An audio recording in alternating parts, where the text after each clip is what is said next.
were the optimists, the junior optimists. So optimistic.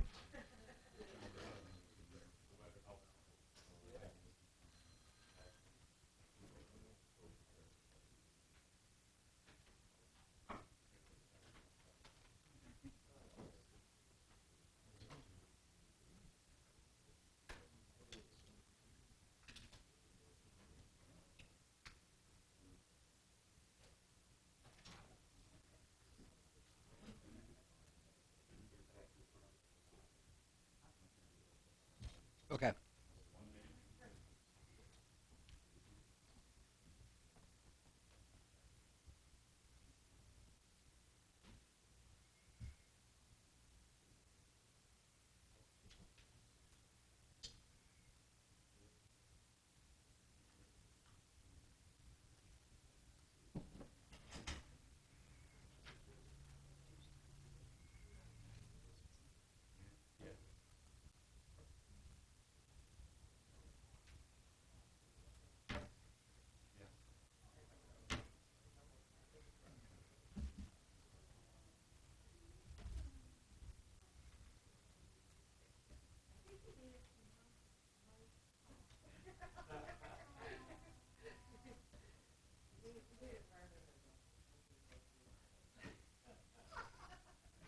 I got in a car accident getting my learner's permit on Pontiac Lake Road M59.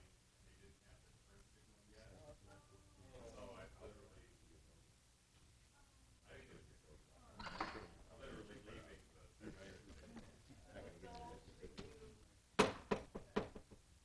Okay. Madam Chair, we are set to go and we're live. All right, good evening, everyone. We will begin tonight's Pontiac Planning Commission meeting for June 1st, 2022. I will go ahead and introduce everyone. To my far left is Donovan Smith, and then is Vernita Duval, Mike McGinnis, Christopher Northcross. To my far right is Vern Gustafson, Tim Shepard, Mona Parlov, and I'm Ashley Fegley. I will call the meeting to order. Roll call, please. Yes, Chair Fegley, Present? Vice Chair Parlov, Present. Commissioner McGinnis, Present. Commissioner Duval, Present. Commissioner Northcross, Present. and Commissioner Shepard. Present. Okay, We have a quorum. thank you. I do not believe there will be any amendments to the agenda. May I have a motion to approve the current agenda? So I make- moved. And I make a motion. How about that? To approve. Okay. Who was second? So, You were second. We both did it. We both kind of did it. all right, motion second. Okay. Okay, now I got it. All right. Roll call, please. Yes, Commissioner Northcross, Yes, to approve. Vice Chair Parlov, Yes to approve. Commissioner Shepard, Yes to approve. Commissioner Duval, Yes to approve. Commissioner McGinnis, Yes to approve. and Chair Fegley. Yes to approve. Agenda passed as presented. Okay. Next is meeting minutes for review. Commissioner Duval, do you have any comments or questions for the minutes? I do not. Okay, Commissioner McGinnis? No, I do not. Commissioner Northcross? No, I do not. Commissioner Shepard? Nope. Commissioner Parlov? No, I do not. I do not either. May I have a motion to approve the minutes for May 4th, 2022? I make a motion to approve the minutes of May 4th, 2022. Second. Roll call? Vice Chair Parlov, Yes to approve. Commissioner McGinnis, Yes to approve. Commissioner Duval, Yes to approve. Commissioner Northcross, Yes, to approve. Commissioner Shepard, Yes to approve. and Chair Fegley. Yes to approve. All right, there are no special presentations. Our first public hearing is 6.1, SEP 22-04 is a special exception permit for, oh, it doesn't have an address on this. Yep, it doesn't have an address. Okay, And I'll speak to that okay, when we get there. go right ahead. All right, thank you, Chair. Welcome, everyone. Our first case today is Special exemption 22-04 and the associated preliminary site plan SPR 22-12. The applicant, Greg Leisenhauser and LA Architects. This is for a drive-through facility and a new construction Taco Bell. The parcel, and we'll kind of get into it, does not currently exist. They're proposing to do a split to create the parcel. So the parcel as it exists today is for 50 East Walton, but that will change when if they are approved and they acquire a new parcel number.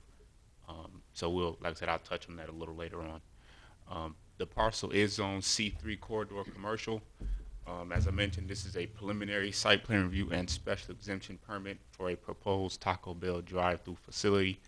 We're going to split this up into two motions. One for the special exemption we'll do first, hold the public hearing, then we'll close public hearing, and then we'll roll into the preliminary site plan, and then we'll do both at the end. Okay? So for your point of reference, the property is located along East Walton, just west of the intersection at Jocelyn. It's located just north of J.C. Park. You can see the ball fields to the south of the red rectangle. A few months ago, the commission did approve a Dollar General at that same location. The owners of that property essentially split it, used one half for an approved Dollar General, and this Taco Bell is being proposed on the second parcel. So that's why it's presented that way. You can see the McDonald's at the intersection and the Bostic site just to the east. All right. So heading eastbound on the upper left, you can see that property. Just to the right of that large tree would be J.C. Park across that drive. So you're looking towards Jocelyn, heading eastbound. And then on westbound, the heavily wooded or tree area to the right of the screen, that is J.C. Park. So then the vacant land just to the left is also the proposed location where they anticipate to build this new construction facility. As mentioned, the parcel is on C3 corridor commercial. The commission did vote to approve and the rezoning for that parcel from it was residential. A rezoning was approved to change it to C3 to allow the initial Dollar General at that location. So that was completed. So the zoning, the underlying zoning is appropriate for the use. However, special exemptions are required for all drive-throughs, no matter the district, whether it's a bank, pharmacy drive-through, or a fast food drive-through. They all require special exemption permits. So our ordinance, or the zoning ordinance, does have what we call specific criteria, or these are rules and regulations related directly to specific uses. So section 2.535 does highlight several specific requirements for drive-through facilities. Granted, if these criteria are met, then that would mean that the site is eligible for that proposed special exemption permit. Those are as following: complete or street access. This is having a frontage on an A or B street, does comply. The building design, drive-through uses must be built as an integral architectural element of the facility. It does comply with that.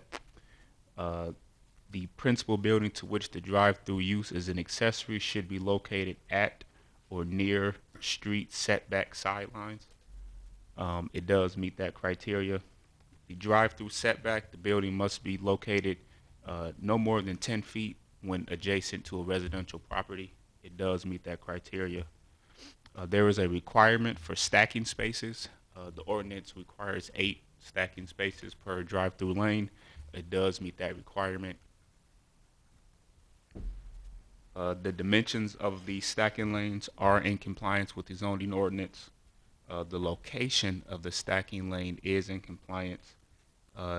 Based on the location of that drive-through lane, it does not provide any nuisance headlight glare, and it does provide an escape lane for those who wish to get out of that line.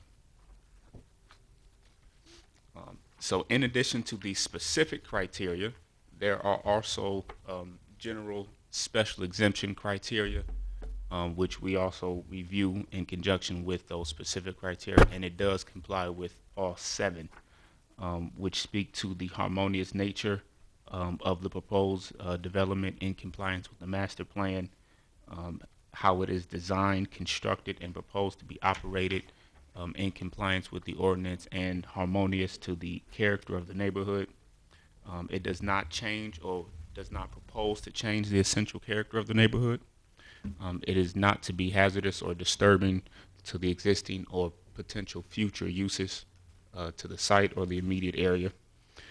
It would be adequately served by essential public facilities, services, police, fire, protection, the like. It does not involve uses, activities, processes, or materials that would be detrimental to any person or the property or general welfare, such as excessive noise, smoke, fumes, glare, etc. And lastly, it does maintain all proposed structures can be readily accessed by police and fire protection. So that summarizes the special exemption review criteria. So now we'll transition into the preliminary site plan. Again, for the same site, this is SPR 22-12 preliminary site plan for the proposed Taco Bell drive-through facility, also known as 450 East Walton. Come back to that one. So again, we kind of went over this information, its location, its zoning. The applicants did provide renderings and site plans that are included in your packet and on the screen. So you can see the site is landscaped towards the top of the screen. That would be the Walton frontage. And towards the bottom of the screen will be abutting the ball fields, which are privately held. They do provide adequate parking in this preliminary plan. The landscaping is provided, and there is a proposed shared driveway, which you can see to the, it's between the trees to the north, that'd be the northwest. They will be sharing that driveway with the Dollar General, and they'll have to provide a shared access agreement at the end of this process. Again, more renderings or concepts of the site plan. The red rectangle indicates the proposed Taco Bell facility, and the blue square shows where that Dollar General that was approved is going to be located in comparison to where the drive-through facility will be located. Again, the same east and westbound photos that you saw before.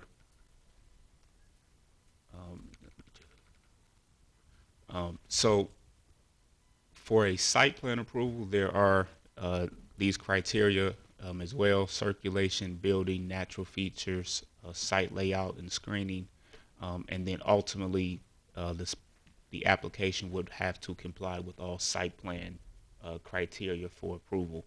At this time, these are lesser priority because this is a preliminary site plan, but when we do review the final site plan, whether we do it administratively or we bring it back before the board, that's when we will take a deeper dive into these standards for site plan approval. Okay.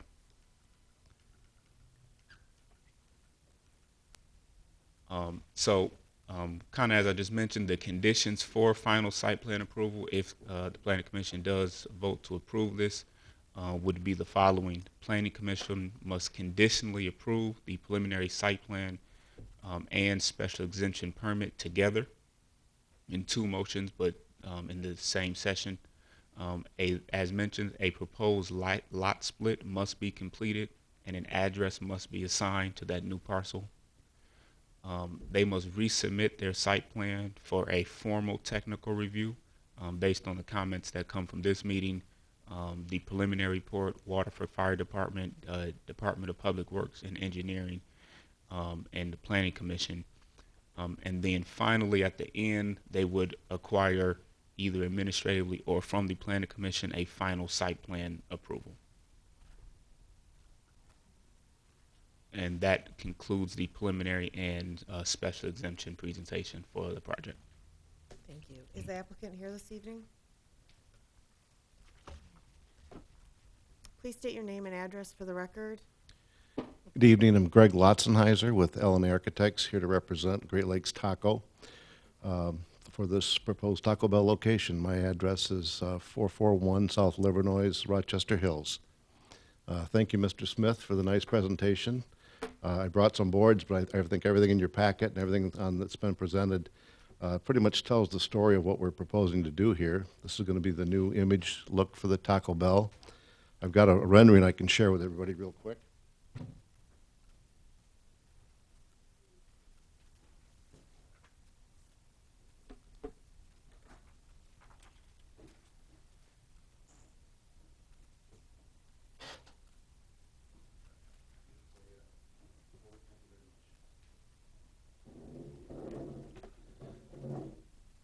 Oh, there you go. Thank you. The majority of the building material is a cement type of board. It's a hardy board type material. This one is going to be Nishiha because the hardy board is no longer available. The tower is a metal panel tower. All very durable materials and all representing Taco Bell's latest standard. So really I'm here tonight to answer any questions you might have. Thank you. Because this is a public hearing, I'm going to open it to the public, get any comments from the audience. Please keep any comments to about 2 minutes. And then once we get our comments, we'll answer them at the end. And if we have any questions, we'll answer them at the end. And then we'll go to the commissioners and see if they have any comments or questions. So I'm going to open the public hearing. If anyone would like to talk or ask any questions, please approach the podium. Okay. I'm going to close the public comment. Commissioner Duval, do you have any comments or questions? Commissioner McGinnis, do you have any comments or questions? I love Taco Bell, and I know that many residents of Pontiac, people that work in Pontiac and just passing through on Walton Boulevard. Obviously, we have a location on Opdyke and in Waterford Township, neighboring on Telegraph, but this is, I think, enough of a distance that it will thrive just as well. J.C. Park will be bumping with not only baseball and recreation, but also Mexi Melts. I don't even know if they have Mexi Melts anymore. But thank you very much for considering Pontiac, Michigan, for your work and your investment. I think that as the staff has reviewed, I think that it is very compatible with that corridor. I think that work has been satisfied to ensure that it is not a burden or a hindrance in terms of traffic flow, in terms of headlight glare. I'm looking here at terms of where the position is of various foliage to ensure that that is not an undue burden on surrounding those passing by, but also those that live or work nearby, or for that matter, recreate with the nearby park. So do you want to share anything in terms of the motivation or any market analysis that prompted you to want to choose this site? That's really what our client is involved with. We're the architects for the project for them. Over the past couple of years, we've done probably 4 to 6 Taco Bells in this whole mid-Michigan area. And they seek out areas where they're compatible and think they're a good fit. And then we get the call and start the process. So they're real pleased to they looked at this project rather in location, thought it was very feasible and a real good fit for them. So that's how we ended up here. Thank you. For the commission's benefit, we did announce at the Pontiac City Council meeting last night the contents of the Planning Commission agenda, including this proposal, their sort of elements that will be before us, but also that the public hearing was an opportunity as well. So that was amplified, so that way residents and members of the Pontiac community could take advantage of this public hearing opportunity if they so chose. And I also ensured, as does the planning staff that all council members received an update on all the elements for the agenda materials, and to that I thank you. To staff, I have no further questions, and I am receptive to favorable outcomes on both the special exemption permit and the preliminary site plan review. Commissioner Northcross, do you have any comments or questions? No, I have no questions at this time. It's just to say thank you. Welcome to Pontiac. Thank you. Thank you. Mr. Shepherd, do you have any comments or questions? Yeah, not too many. Hours of operation? This will not be 24/7. I believe it's going to be, they keep changing with COVID and everything else, so this will be probably lunch through 10 p.m., I think, is going to be the hours. It'll have about 10 to 12 employees at maximum So shift. it's not a late, like 2, 3 in the morning or whatever? Not at this time, it's not planned to be. I don't know if that's good or bad. I'm not No, saying that. I'm just- again, I don't they- think there's a lot of neighbors right there, so I don't think that's a problem. And your materials are kind of just standard. That's what Taco Bell, that, Correct. This is their new prototypical facility with the standard building materials. It's a cementitious board, very durable, very colorful.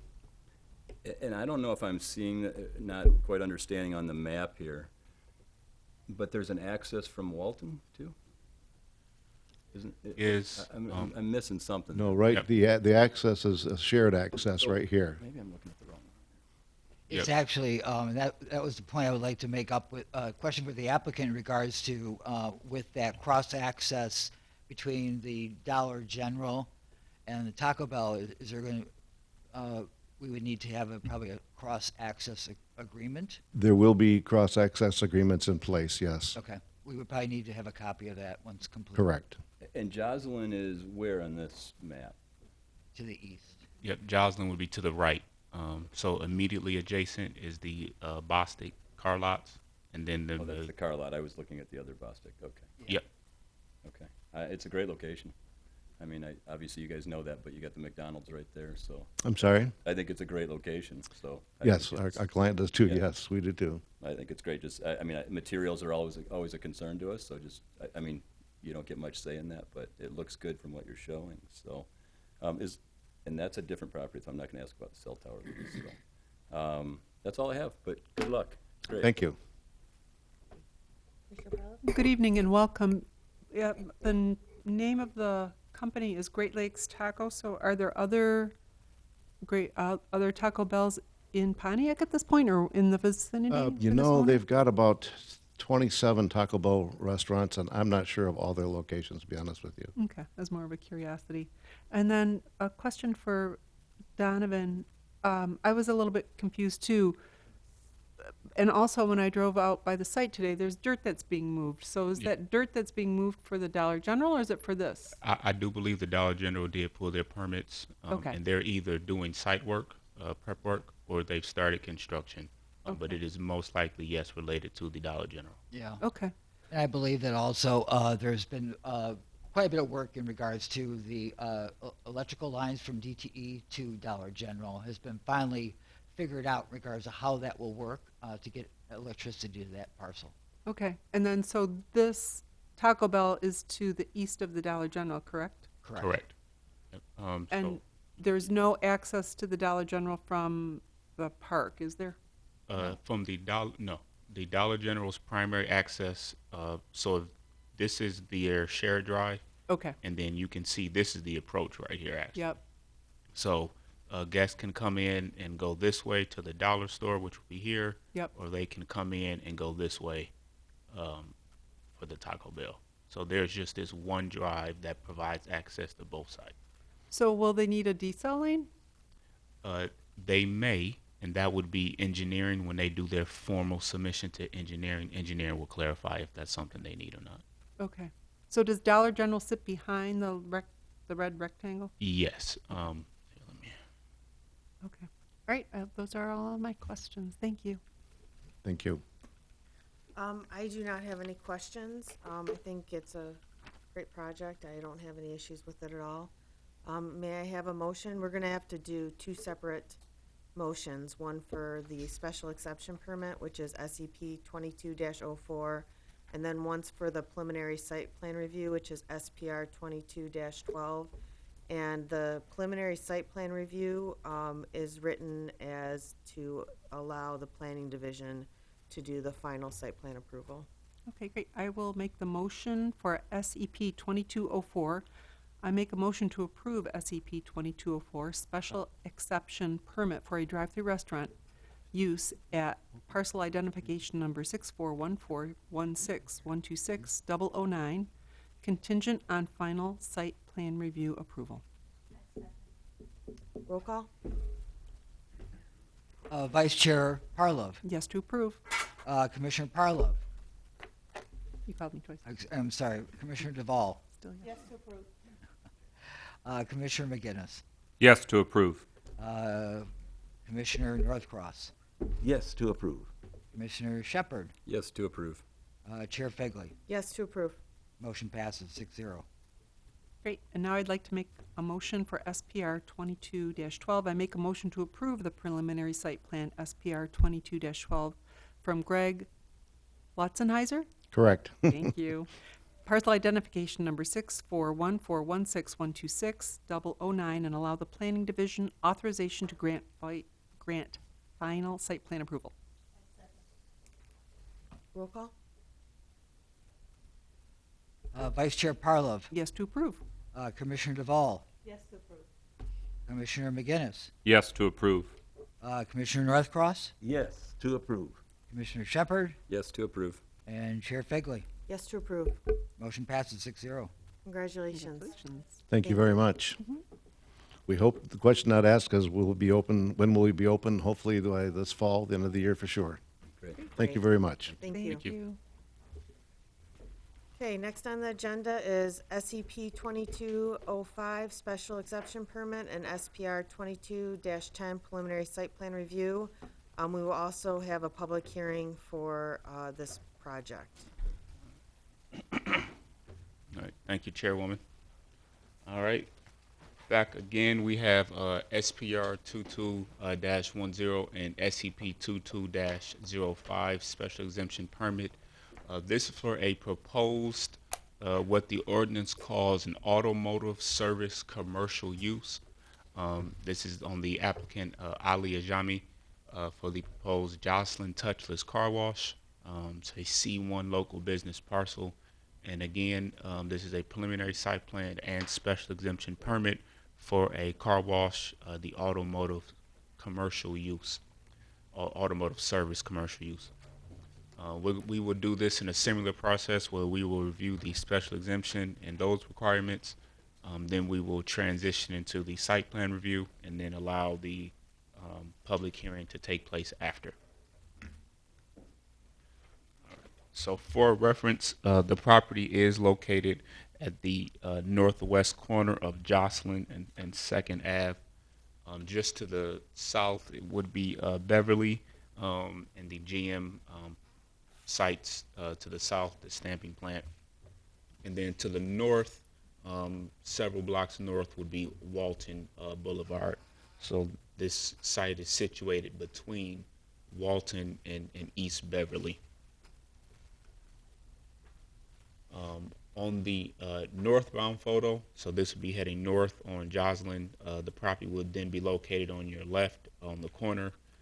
You can see the vacant site. You can kind of see where people kind of park on it or drive on it. You can see where the grass is kind of faded and deteriorated away. And you can see the barber shop that is the adjacent property. And that's just a little further north. So that barber shop is right here, actually. This car is actually this car. So heading southbound, again, you can see that vacant lot located on the corner property.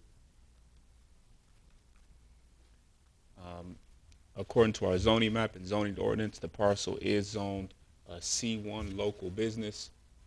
It actually stretches from 2nd Street up to 3rd Street. All those parcels are all zoned C1 local business, which caters to housing, smaller units, but also the need for commercial uses on that cater and support the immediate surrounding residential development and fabric.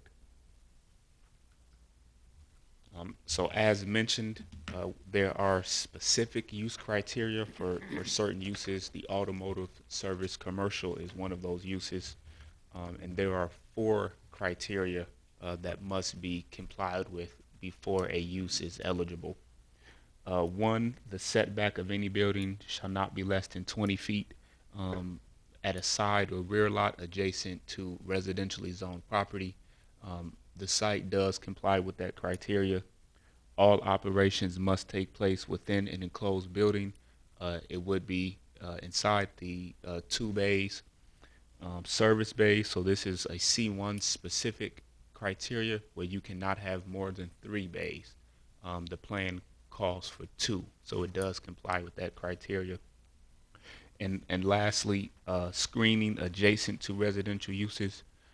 Because this is a preliminary site plan and special exemption, the applicants did not provide the full landscaping details. So if this is approved, then this would be the requirement they would have to implement, which would be providing a type B buffer adjacent to those residential uses. So that would be to be determined and would be reviewed in the final site plan review. So as mentioned before, there are also general criteria for the approval of special exemption permits. Those are to be harmonious in accordance with the general principles and objectives of the master plan of the city of Pontiac. Must be designed, constructed, operated, and maintained in a way that is harmonious and appropriate with the existing and intended character of the area. The proposed development is not to change the essential character of the area in a way that is proposed and would not adversely affect the development or redevelopment of the surrounding neighborhood. The proposed development is not hazardous or disturbing to the existing or future uses in the same general vicinity and would be a substantial improvement to the property.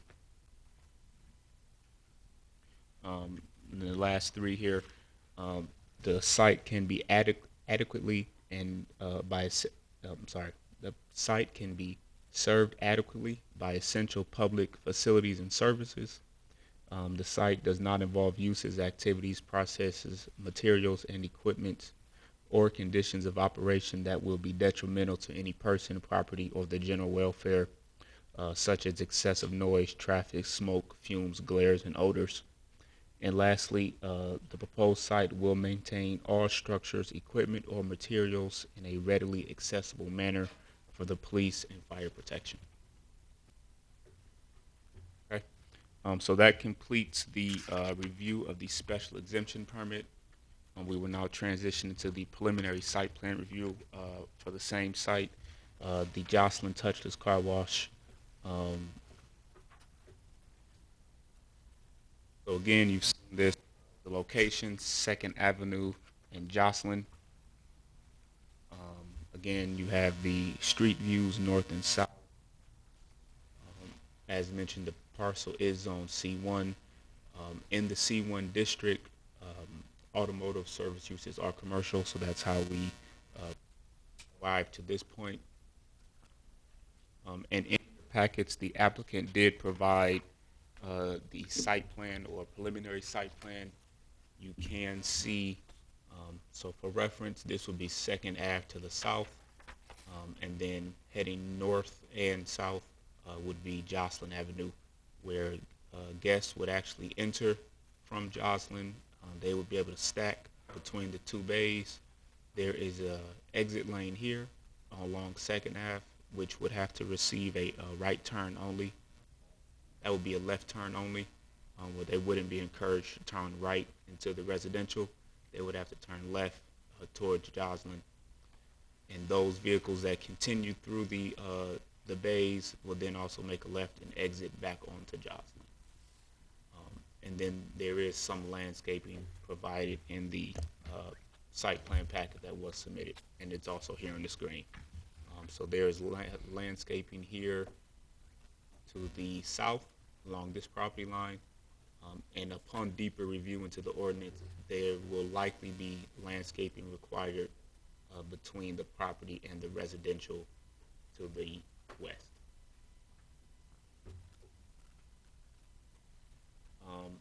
Elevations were provided and are in your packet. They're proposing standard brick materials on the facades and additional glass. And as mentioned in the previous review, there are standards for site plan approval. This is a preliminary site plan, so at the moment, these are less of a priority, but these would also continue to be the requirements for final site plan approval, in addition to the items highlighted in your packet for the technical review. So we'll be looking at circulation, buildings, the natural features, site layout and screening, and the overall requirements for site plan review. And finally, there are conditions for final site plan review. These are as follows. The Planning Commission conditionally approves a preliminary site plan SPR 22-10 and special exemption SCP 22-05. The applicant must resubmit site plan for technical review based on the comments identified from Waterford Fire Department, Department of Public Works and Engineering, the planning technical report and preliminary site plan review, and the comments from the Planning Commission. The Planning Commission grants staff planning division to approve the final site plan, or the commission can grant final site plan approval. And then finally, there are additional criteria related to landscaping that would be expected to be included in that final site plan, and they would be required to meet those requirements before they can acquire final site plan approval.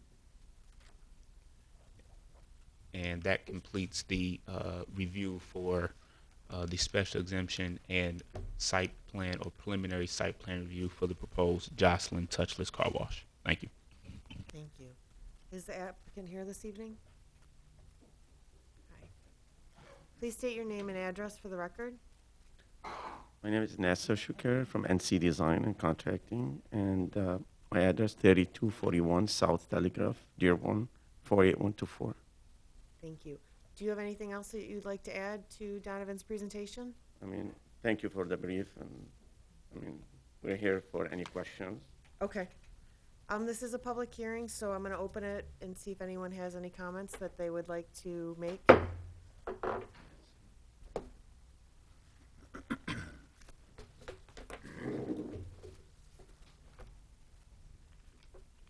Good afternoon, Your Honorable Body. Just have a couple of comments. I'm not saying I support it or I'm against it, but I'm definitely concerned about Can we it get being. name and address I'm sorry. for the record? William Carrington, 185 Carr Street, Pontiac, Michigan. And I believe this is in between District 6 and District 5, if I'm not mistaken. So I do have a couple of questions, and it's concerning, Mr. Donovan mentioned that that landscaping will be provided that separate the homes from this particular facility. But don't you think it's more beneficial with some kind of wall and barrier to be in that particular location instead of just landscaping? My second concern is the increased traffic that's coming on to Jocelyn. And I know it's been a lot of complaining about Jocelyn as well as one of the other roads in the district concerning traffic getting bagged up. So have you guys taken in consideration that as well? Those are my two concerns. Thank you. Thank you. Thank you. Chair, if I may answer those Yes, questions. The ordinance requires what is called a type B buffer, and within that type of buffer, you have two options. There is a masonry wall option where you can have the wall with less trees, or you can have the no wall option, which is no wall and more trees, more landscaping. The ordinance doesn't say you have to do this one or that one. It kind of gives the developers that option to choose which one fits based on space and those kinds of things. So there is a requirement for screening. The exact type, whether it is a masonry wall or a more wooded landscaping, is yet to be determined. as it relates to the question about traffic, a traffic study was not completed prior to this use coming before this body. If that is something the commission would like to see for a final approval, that can be requested. The ordinance does allow the planning commission to request that information as a condition for their final. Thank So, you. thank you. Do you know whether or not your plan is to go with the landscaping or a masonry wall as a residential buffer? I mean, we can go both ways. I mean, that's not an issue. I Okay. mean, if they feel more safe to put a wall, we'll go ahead and put the wall. But in term of if it's a tree or a wall, it's the same. It's gonna cost us the same. So we can go either way, whatever they choose. Thank you. And if, through the chair, if I may add, the screening requirement is 8 feet in with a wall or without a wall. So the width of that buffer is always going to be 8 feet. It's just 8 feet with a wall or 8 feet with a lot of landscaping. Okay. 8-foot width. Okay. Correct, 8 feet in width. And the wall would be a requirement of 6 foot, correct? Don't quote me on the exact height, but I believe it is 6 feet, yes. Yeah. Okay. Are there any other public comments? All right, I am going to close public comments. Commissioner Duval, do you have any comments, questions? I do. I'm just of the mindset that we welcome opportunities in Pontiac for business owners and for job creation. And I probably should have asked this of the other Taco Bell person, but I would like to know if you're hiring people from Pontiac or are you bringing other people from other areas for these jobs? Yeah, we'd be hiring within the city. So just to give you some context, we actually own the gas station right next door, the Sunoco gas station on Joslin and Second. So we'd be commingling these businesses together. This is part of our model that we're running. Usually the car wash would be on site. This is, just happens to be a little off site being across the street. But we'd be advertising and you'd be able to purchase a wash through the gas station, whether at the pump, whether in the store, along with being able to purchase a wash just, from the pay station at the car wash. So yes, it would be, it's an unmanned wash, so it's a fully automatic drive and wash. It does all the washing activities within the building. Even the drying activities happen within the building. But we would be hiring from within the city for general maintenance and whatnot. And what type of security or surveillance equipment will be at this location? So I install camera systems inside the bay and outside the bay and inside the mechanical rooms as well. So the entire property would be under surveillance. And how would you,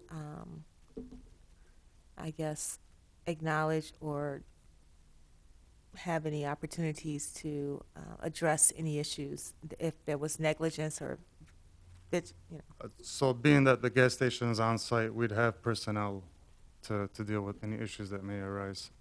Okay. Our station is 24/7 and we're always fully staffed. Yeah, I was just wondering about the response time if something went wrong. Yeah, I'm alerted to, so with the specific system and the surveillance, the gas station would have access to the surveillance system for the car wash. Thank you. So it's being monitored. Can you state your name and address? Sorry, for the record? Ali Ajami, the applicant. Address is 6837 Chase Road, Dearborn, Michigan. Thank you. I have no further questions. Thank you. Commissioner McGinnis, do you have any comments or questions? Thank you very much for choosing Pontiac, Michigan, again, for further investment and considered expansion. Are there other touchless car washes that you operate in metropolitan Detroit? I do have one in Brownstown, and I'm working on one in Warren.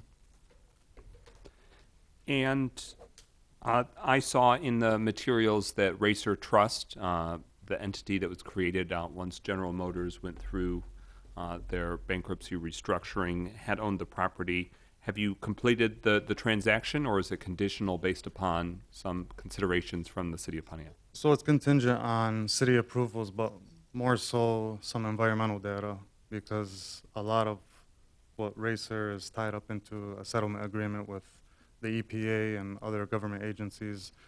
we have to adhere to certain environmental factors. So we're still working through that, and it's also contingent on this approval as well. So the transaction has not been completed yet. Understanding that there are always known and unknown obstacles that may arise, especially with complex transactions that may involve the United States Environmental Protection Agency signing off on race or trust decisions. In your ideal timeline, when would you anticipate wanting to be complete and fully operational? Before the end of the year, I'd say start construction in about three months. There's not much environmental work to do, assuming everything looks good. So it's a matter of just, going throughout this process, and as soon as we get permits, we'll start building. So start in 3 months, complete in 3 months, so 6 months. Obviously, your decision to locate a touchless car wash in Pontiac is influenced by the Sunoco gas station, with which you have an interest. Can you speak to the motivation or thought process that led you to choose Pontiac as a location in a community where you wanted to invest, and any analysis or study that led to the Joslin Avenue properties? So we've been in Pontiac for 30 years. We have a few other gas station locations. My father started, and I've been kind of took over. So we know the area well. Pontiac's been very good to us, a very good customer base, and we've always tried to reciprocate, and feel like we have a good, some good knowledge about the area and what businesses do well.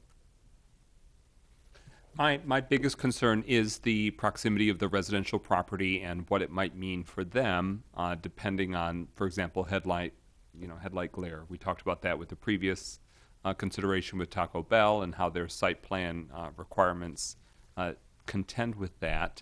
What are the anticipated hours of operation? I know that it's automatic, if you will. Are there defined hours of operation? So it run 24/7, as as does the gas station. Those would be the desired hours of operation. And Thank you. Sorry. No, go for it. I was just going to say thank you for that information, so please provide more if you have it. Well, to reduce some of those issues about glare and headlights, crossing over into the residential areas, we have a retaining wall, a masonry retaining wall on the gas station. I'm 100% do the same thing to prevent any issues. Since we've been operating, I don't feel like there's been any complaints. I think that retaining wall is sufficient, and we do the same thing for the car wash. Thank you for that information. Is there any steps that we need to take to empower or explicitly codify that? I know that you were sharing that based upon the designation of the property, that there are some limitations on what we can mandate or require. Would it be essentially the developer, the private property owner's choice in terms of if they were to do a wall barrier? Through the chair, it would be their choice if they would like to do the wall or the landscaping barrier. I will leave that to Vern if the commission can dictate at this point if it should be one or the other.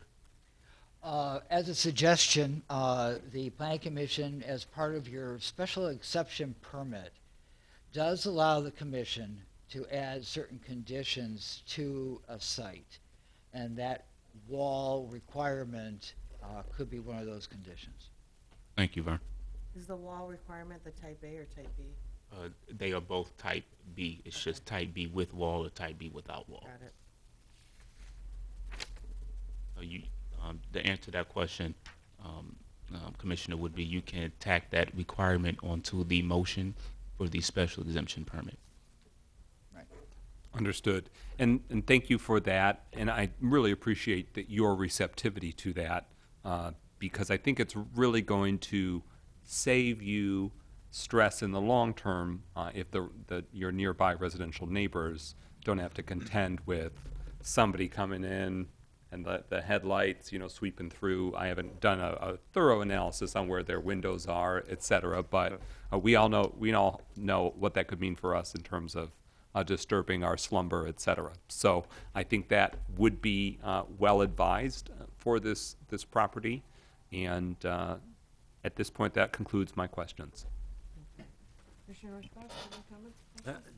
Just welcome to Pontiac. I think it is a Good project. Thank you. I'll stop there. Mr. Shepherd, do you have any comments, questions? Brief, I think we all agree it's got to be shielded. There's got to be a berm or a wall. I think that we're all going to ask you for materials for that. So the neighbor's also looking at something that's nice. And if it's, I don't know if it's able to be a berm that's that high, but if it softens it and you can do trees in a berm, that might be worth looking at also. If the neighbor was here, that would be great. And materials, that's what we're going to look at. When you come back, we want to see something that looks nice. That's what we're going to be the pickiest about. You know, shield from the neighbors, give us something with nice materials, step it up. I think we're all going to be on that same page. Love it. I think it's great, but just please bring us back something like that. Yeah, absolutely. Look, I'm all about a site's functionality and a site's image. When I say functionality, it's all component. So making sure everybody around us is happy, as well as us and the city. And maybe bring a picture of your other one Yeah, that you've done. absolutely. I think that would help us to understand it on the next review. For sure. But yeah, screen the neighbors. I think Mr. Carrington brought that up, but I mean, I think that's, you already know you have to do that. Right. Just make it look nice. I think that's what we care about. So, Easy enough. thank you. No problem. That's all. Commissioner Perrella, do you have any comments or I questions? do have a couple of comments and a couple of questions. I thank you for bringing this to us as a possibility. It was interesting because when I looked over at the Sunoco today, I thought, well, that would make perfect sense if the Sunoco owners were going to put the car wash here. The hours of operation, I'm sensitive to businesses that are behind me because I live right against Telegraph.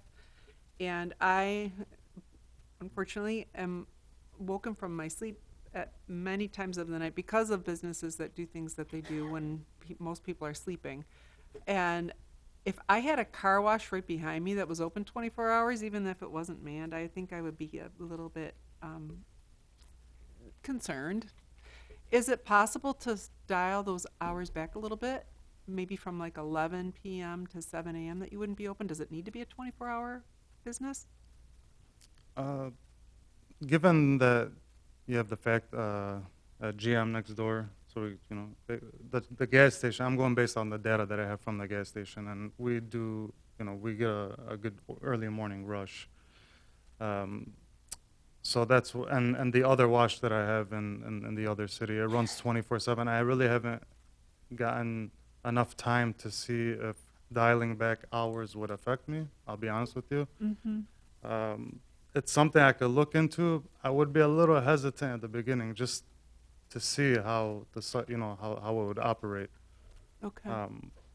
Could you maybe be open, if the neighbors are expressing some concern, could you be open to adjusting if need be? Yeah, I'd be willing to look at it. Okay. Yeah, and kind of analyze and see where if this just doesn't make sense to be open for a certain amount of hours and it's causing too much problems, I'd be willing to evaluate. Okay, I appreciate that. And then I'll pivot to Donovan and Vern. My question about the wall, B type, as we just discussed. B type is either or, the masonry or the landscape? Is that what you're saying? It is masonry or no masonry. Landscaping is required in both. Gotcha. Both require trees. Just one is trees with wall and trees without wall. Okay. So if you're looking at in regards to how to clarify it, it would be that you would ask for a landscape buffer option B with a screen wall. As Which- part of a condition. So- Am I correct? Correct. So the landscape buffer with the screen wall, which would be not the masonry wall? It would be, the motion would be for an SEP with conditions, type B with wall, with masonry. And in our zoning ordinance, Okay. it does require those walls to be masonry. That's what I thought. That's a given. Yes. Okay. So Okay. All right, those are my questions. Thank you, gentlemen. You're welcome. Thank you. Donovan and Vern, do you know if there are limits to hours for this special exception in the zoning ordinance? Some uses, so there are specific uses that have hour limitations. This use did not have that hour limitation. The ordinance does speak to, I believe, a more general hours of operation for, I believe, a category of type of uses. Okay. Off the top of my head, I can't speak to exactly what that language says, but during our technical review, we can call out what the ordinance says as it relates to hours, and he would be required to follow what that is. So if the ordinance says no business between midnight and 6, then that's what the ordinance would be, and they would have to follow that. If the ordinance does not speak to that window, then he would be able to operate how he chooses to hourly, unless a decision comes down for that to be less than. Okay. We could, if I may also, through the chair, we could also take a look in regards to the ordinance. Does relate to certain nuisances as relates in our zoning ordinance, and we can also scan that and also look to see if there's anything that could relate to this. Okay.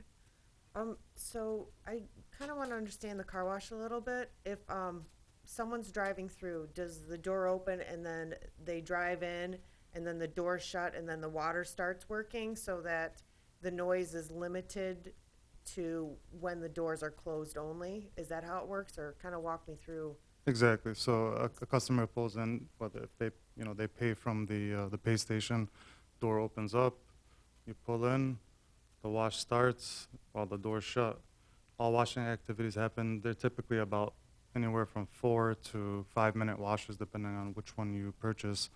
And then as you exit the wash, your vehicle would be drying. So the door opens up and you're drying the vehicle as you're exiting. Okay. So the dryers are at the very end of the wash. The back door would be closed The back The door? back door would be closed while the front one would be opening. towards the open. street would be open, Yeah. and he'll exit. Okay, so the garage door would open, the water would be moving and making noise as the car's driving in, and then shut the door behind? No, okay. No, the car goes in place. the shells- No, that's correct, because at the beginning of the wash are the undercarriage sprayers. So it start as you're entering, and then it would close. Then you stop, and the machine maneuvers around you. Okay, Yeah.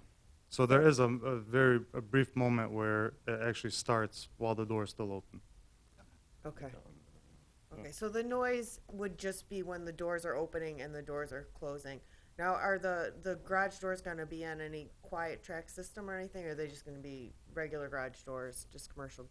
No, they're not. They're not garage doors. They're kind of like a plastic material. Yeah, so they don't. They hardly make any noise at all Okay. as they're opening and closing. Essentially, no noise. Could you go over just a little bit, materials? When I'm looking at the elevations, it says limestone, and it says brick, but the brick looks like a larger scale brick. Is it going to be like a CMU, or is it gonna be, just a larger size brick? Did we have the rendering? There was a rendering on the did, like, first page of the site plan. Yeah. They were hard to see, so I didn't include them in the packet. But from my memory there, I believe it does say CMU brick, and Okay. the large bricks are CMU. Okay, But then the smaller bricks are a different type. I just don't remember that off the top of my head, but I do recall seeing CMU bricks as the larger ones. okay. The way our motions are written, it, is kind of giving Vernon Donovan, final approval with everything. I kind of want to get a feel from everyone to see if this petitioner should come back with, yes, Vern? No, go ahead, finish up, and Okay. I'll have a suggestion. No, go ahead. Okay. I guess what I would do is two things. I think that public comment made some good comments in regards to traffic. We're talking about hours of operation. We're talking about traffic impact, so what the potential might be. So I would ask that as part of your site plan review is to deny the preliminary site plan in such a way that they request the applicant to resubmit the preliminary plan for review and approval by the planning commission. Okay. So let's say that again. So to deny the It- preliminary site plan review subject to resubmission? Actually, it's the last approval on the first page. Right? It says I make a motion to deny the preliminary site plan. Right, so just leave it at that? And request the Oh, applicant to There resubmit. it is, it's right in there. Yeah. based upon comments that we have seen and heard in as part of our minutes, we'll understand that we'll be looking at some traffic information. We'll be working with them in regard, maybe discussing hours of operation, and anything else that that's been discussed tonight. Madam Chair? I'm sorry. Oh, go for it. If I may, through the chair, if that is the direction, then they would just come back for a final. It wouldn't necessarily come back for another preliminary. Okay. It sounds like, Vern, correct me, you're saying to approve the special exemption, deny the preliminary, and then they come back for a final. Is that what I'm hearing? That could be, sure. Yeah, I don't have an issue with that. Yeah, go ahead. So with that, it means that we don't necessarily have to put the demand, so to speak, or the condition on the special exemption permit. We can approve the special exemption permit, and then knowing that the final site plan will come before us, then we can do it, allow staff to work through that, but that we have that opportunity when the final site plan comes before Planning Commission for approval, if we need to add final conditions. Is that accurate, or? The wall needs, the type B with wall needs to be tied to the special exemption permit. Correct. We That's need to helpful to write know. that into the motion, and then hopefully that will be part of the final site plan. And then when you come back in, you can kind of show us Correct. what you want to do, and then we can kind of cross off all the Ts and dot all the Is. Okay. Correct. It would be a requirement. If you allow it to be a condition of the SCP today, it would then be a requirement of the final site plan. Okay. Okay. Okay, if there are no other comments or discussion, may I have a motion? All right, I'll take a stab at this. Hopefully I've got the verbiage correct. I make a motion to approve SCP-2205, special exception permit for an automotive service commercial car wash use at PIN 641416328 031 and 032 with the addition of a type B wall, Yes. Screen wall. contingent on final site plan review approval. I second that. Thank you. Roll call? Vice Chair Parlov, Yes to approve. Commissioner Duvall, Yes to approve. Commissioner McGinnis, Yes to approve. Commissioner Shepard, Yes to approve. Commissioner Northcross, Yes to approve. and Chair Fegley. Yes to approve. Motion passes. Well done. And if I may, through the chair, Yes. for the next motion, it would be, you would add the language to also resubmit for final site plan review approval. So you'll be denying the preliminary today and adding to the motion for them to bring it back to the Planning Commission for final site plan approval. Madam Chair, I have a motion. Yes, go ahead. I make a motion to deny the preliminary site plan SPR 22-10 from Ali Ajami, parcel identification number 641416328031 and 032, and request the applicant to submit final site plan for review and approval by the Planning Commission. Support. I'll support that. Thank you. Roll call, please. Commissioner McGinnis, Yes to approve, Commissioner Northcross, or should I say yes to deny? Yes to deny. Yes to deny, with a smile and very favorable to the final site plan that's to come. You're basically, you're approving the motion. Okay. McGinnis votes yes to approve the motion. Commissioner Northcross? Yes to approve the motion to deny. This is good. Okay, Commissioner Duvall? What they said. Yes to approve. Okay, Commissioner Shepard? Yes to approve. Okay. Vice Chair Harlov Yes to approve. and Chair Fegley. Yes to approve. Motion passes. Thank you very much, and we're looking forward to seeing the final site Yes, plan. thank Thank you very, very much. Okay, new business, 7.1 is SPR 22-14 is a preliminary site plan review. All right. Okay, so the next item we have here is another preliminary site plan. Preliminary site plan SBR 22-14. On your screen, you can also see that it does say ZMA 22-06. For the record, we are not holding a public hearing today. The applications are conjoined, so you can see they are conjoined, but we are not holding a public hearing. We did not post it. We are only discussing the preliminary site plan today.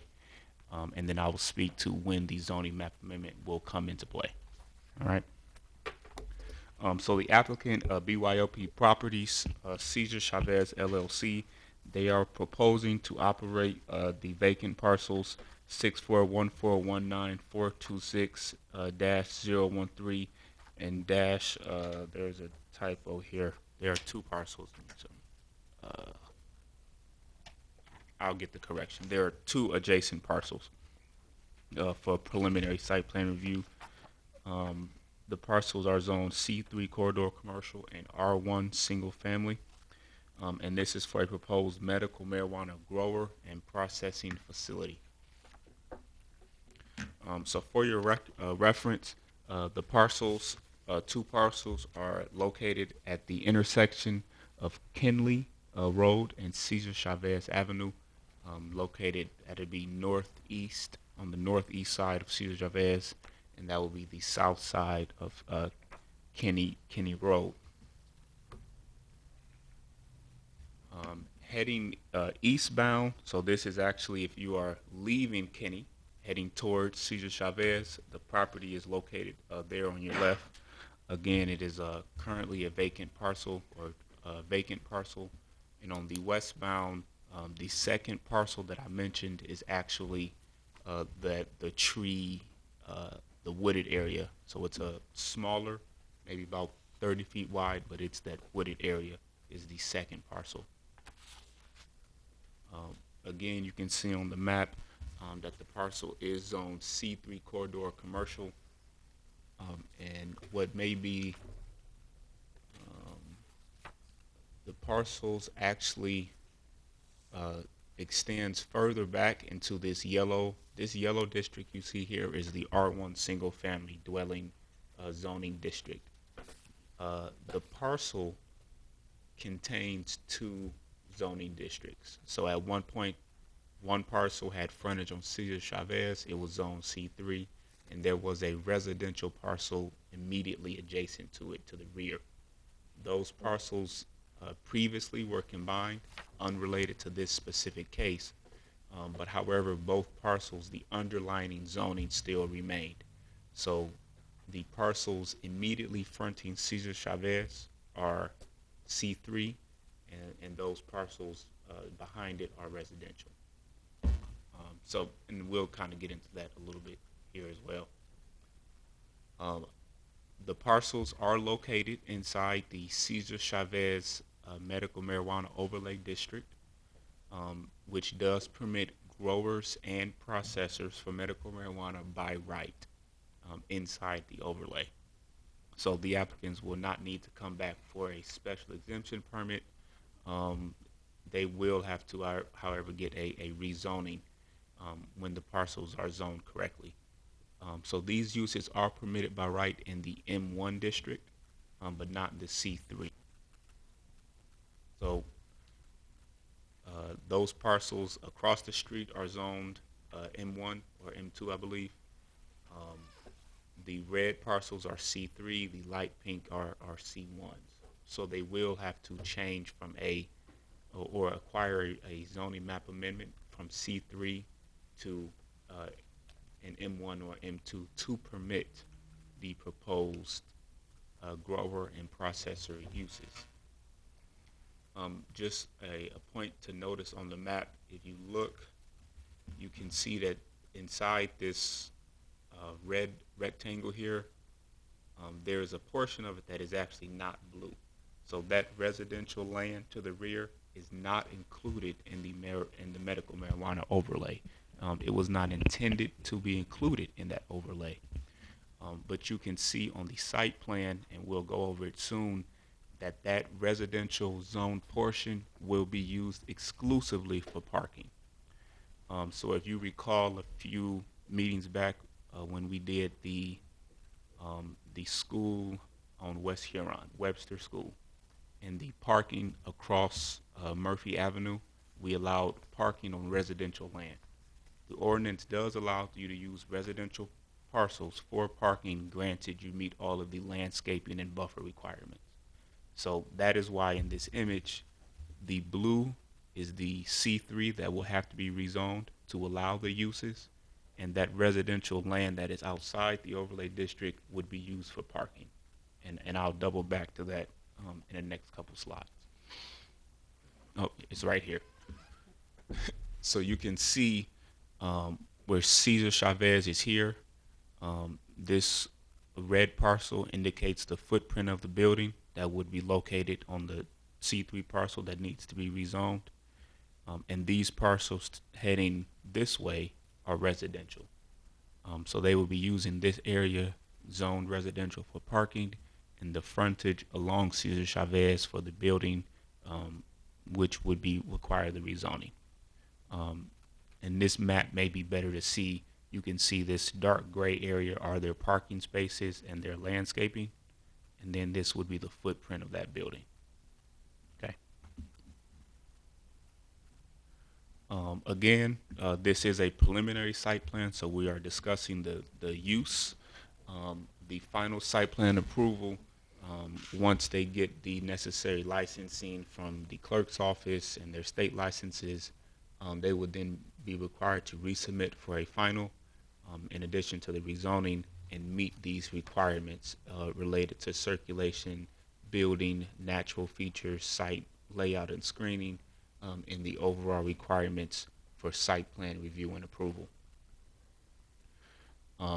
The conditions for final site plan approval would be as follows. One, the Planning Commission conditionally approves the preliminary site plan. Site plan complies with the ordinance for medical marijuana facility uses. The applicant acquires a zoning map amendment from the Planning Commission and City Council. This would be to change their zoning from that parcel fronting Cesar Chavez from C3 to the M1 to permit those proposed uses. The applicant must resubmit a site plan for technical site plan review and approval based on the comments from the Waterford Fire Department, City, Pontiac Department of Public Works and Engineering, the zoning ordinance, technical report, and the Planning Commission. And then finally, Planning Commission approve or city staff approve the final site plan. And then lastly, I would also include the, they will acquire the licensing from the clerk's office for the medical grow and processor uses. And that concludes the preliminary site plan and review for the unaddressed parcels. Is the applicant here this evening?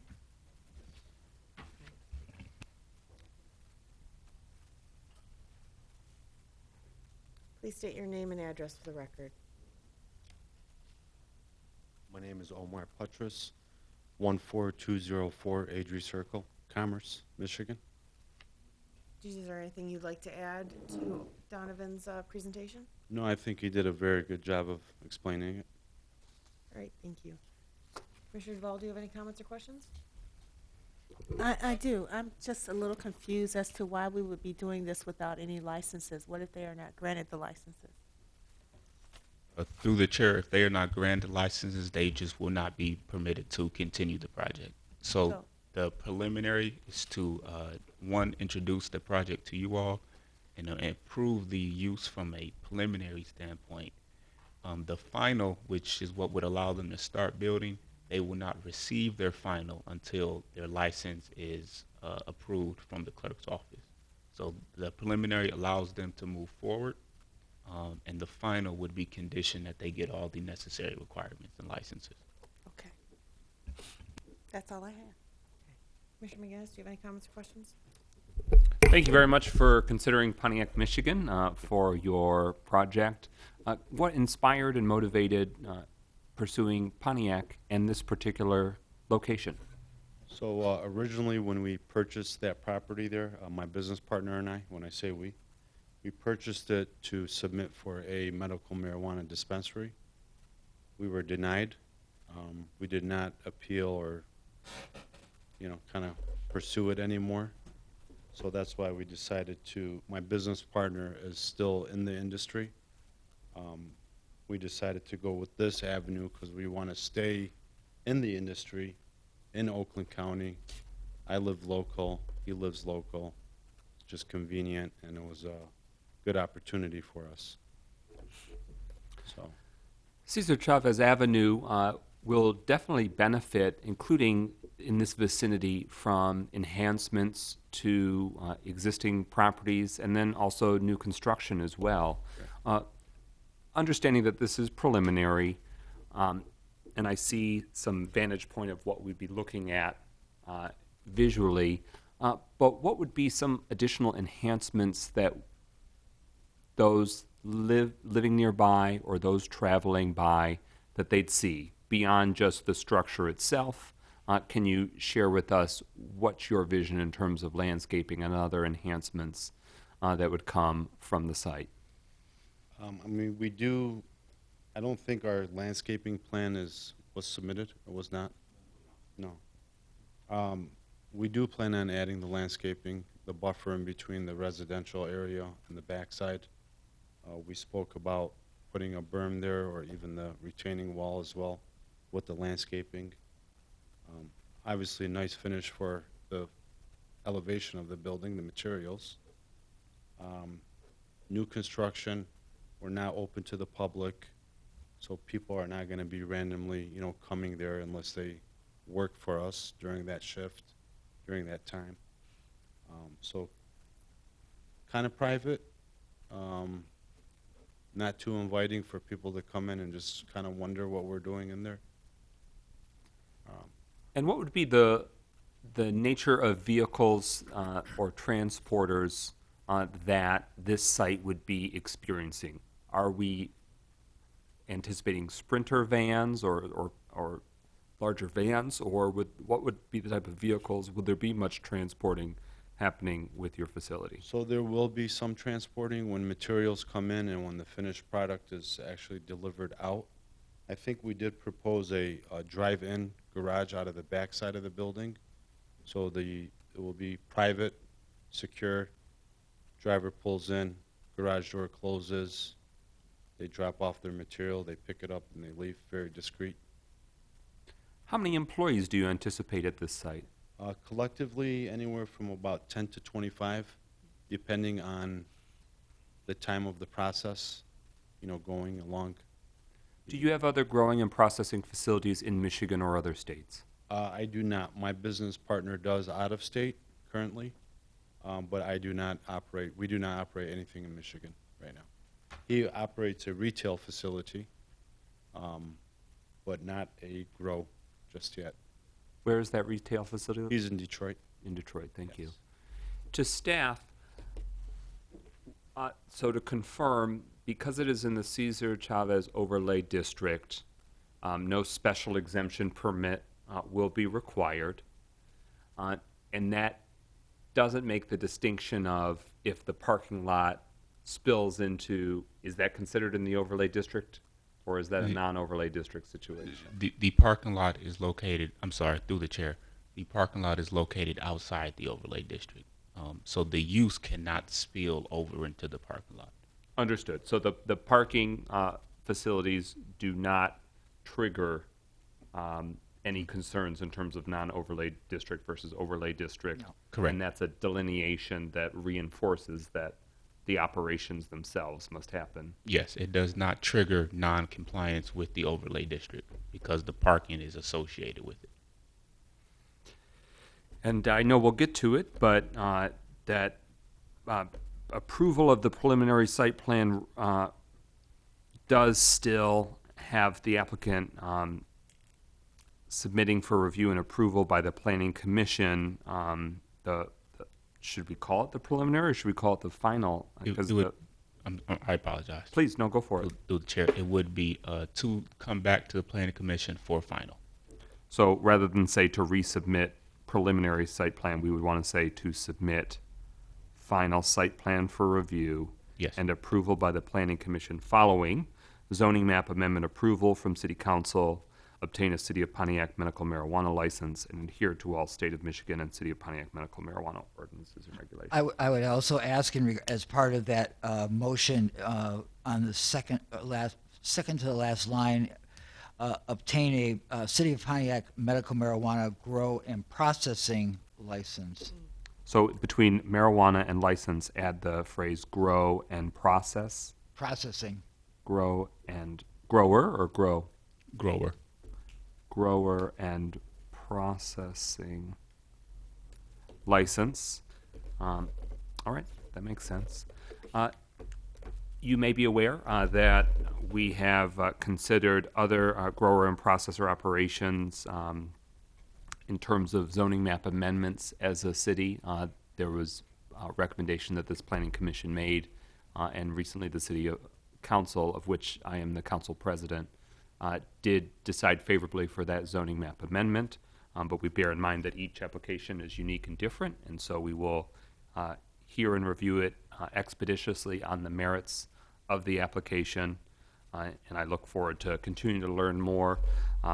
I am the executive director professionally of Oakland County's Historical Society, which is located at 405 Cesar E. Chavez Avenue, and it is a priority of mine as an active resident of Pontiac. I look forward to the day when that corridor is thriving, vibrant, beautiful, and as enhancing Pontiac residents' lives as much as possible. And that means for employment, for shopping, for recreation. It's a very historic thoroughfare. You're on a Native American trail that's been used for thousands of years. It's just a very important corridor that is not seeing its maximum potential presently, and I look forward to the parcel that you own being able to thrive alongside all the other parcels and nearby residents. That concludes my questions. Thank you. Commissioner Roseborough, do you have any comments or questions? Yes, I do. And I guess the first comment is thank you for going through all of this to get to this point. I know you've really invested a lot to get to this point. I guess my question is more about the grow facility Yes. and the issue of odor. And I'm not sure if we addressed that or not, but odor control and your understanding of that potential and the steps that are going to be taken to mitigate possible odor. Because you are like right up against a residential facility, and it's my understanding that these plants, they do go through certain cycles where They do. where some of the chemicals as they go through the growth process become more subject to giving off certain types of odors. And just your thoughts on that and controlling that so that we don't have a nuisance caused by the odor coming from. There is a filtration system that's installed throughout the building to take care of any smells that do arise during, certain parts of the plant and finishing of the product. So those will be installed, and that does take care of almost all of the smell. It does do a lot. The smell will be released from the ceiling, or it will be vented out from the ceiling, from the filtration system. So it's not blowing directly, out of the windows, so to say, or causing a big smell during a, period of time. Okay. So you have some targets on how well that air is Purified and filtered. Filtered Yes. to remove the offending chemicals? Yes, Okay. yes. And I don't know if we have, I was trying to find if there's any targets that are given as to what level of filtration has to occur so that the nose, which can sometimes be very, very sensitive, Sure. does not smell that smell and think of it as something that might be objectionable. Sure. Any thoughts on?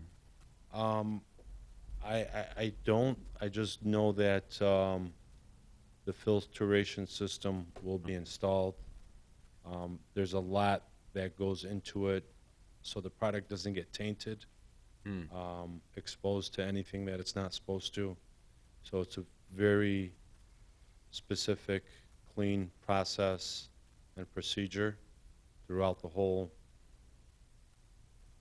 building, actually. Once a human even enters the grow area or certain areas of the building. Yeah. Now, I was looking at our nuisance ordinance, and they do have an environmental portion in there, and they just mention objectionable odors. And that's it. It's kind of wide open for that reason, and I was just wondering if,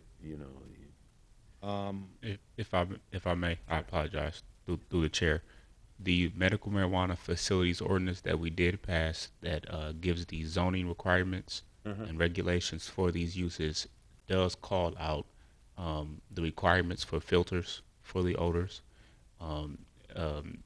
It requires or states that, if it does become a nuisance, then we can make necessary or require certain changes or upgrades to reduce that nuisance.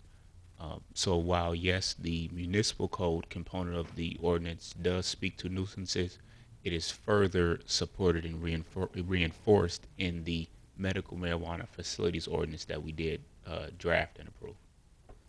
thank you. I'll look at that again to see if there's any hard numbers. And we can share it with you as well. Good.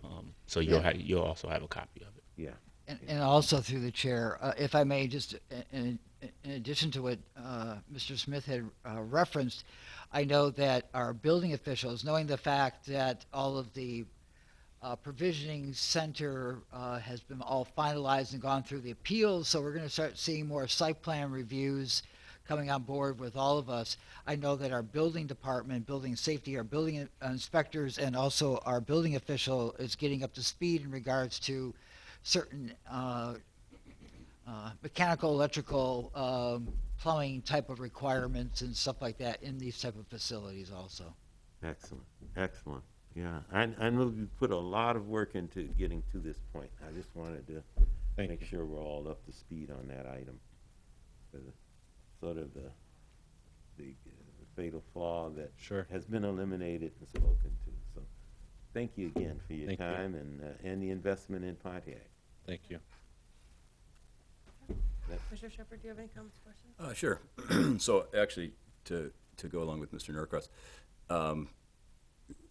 I have a little bit of experience with this world, so not the smoking part necessarily, but I understand that they're regulated by the state. These smells aren't allowed. I mean, the fact that it could escape is one thing, but it's not allowed to. So these are like surgical centers. The insides of these things are immaculate, and you're not supposed to smell anything on the outside, but they're regulated by the state. If the state comes and finds out there's odors, they're much more powerful than us. So they have teeth that are going to be bigger than ours. So if that helps you with that idea, it's not an old school type of thing where somebody's growing in their basement and blowing it out the window.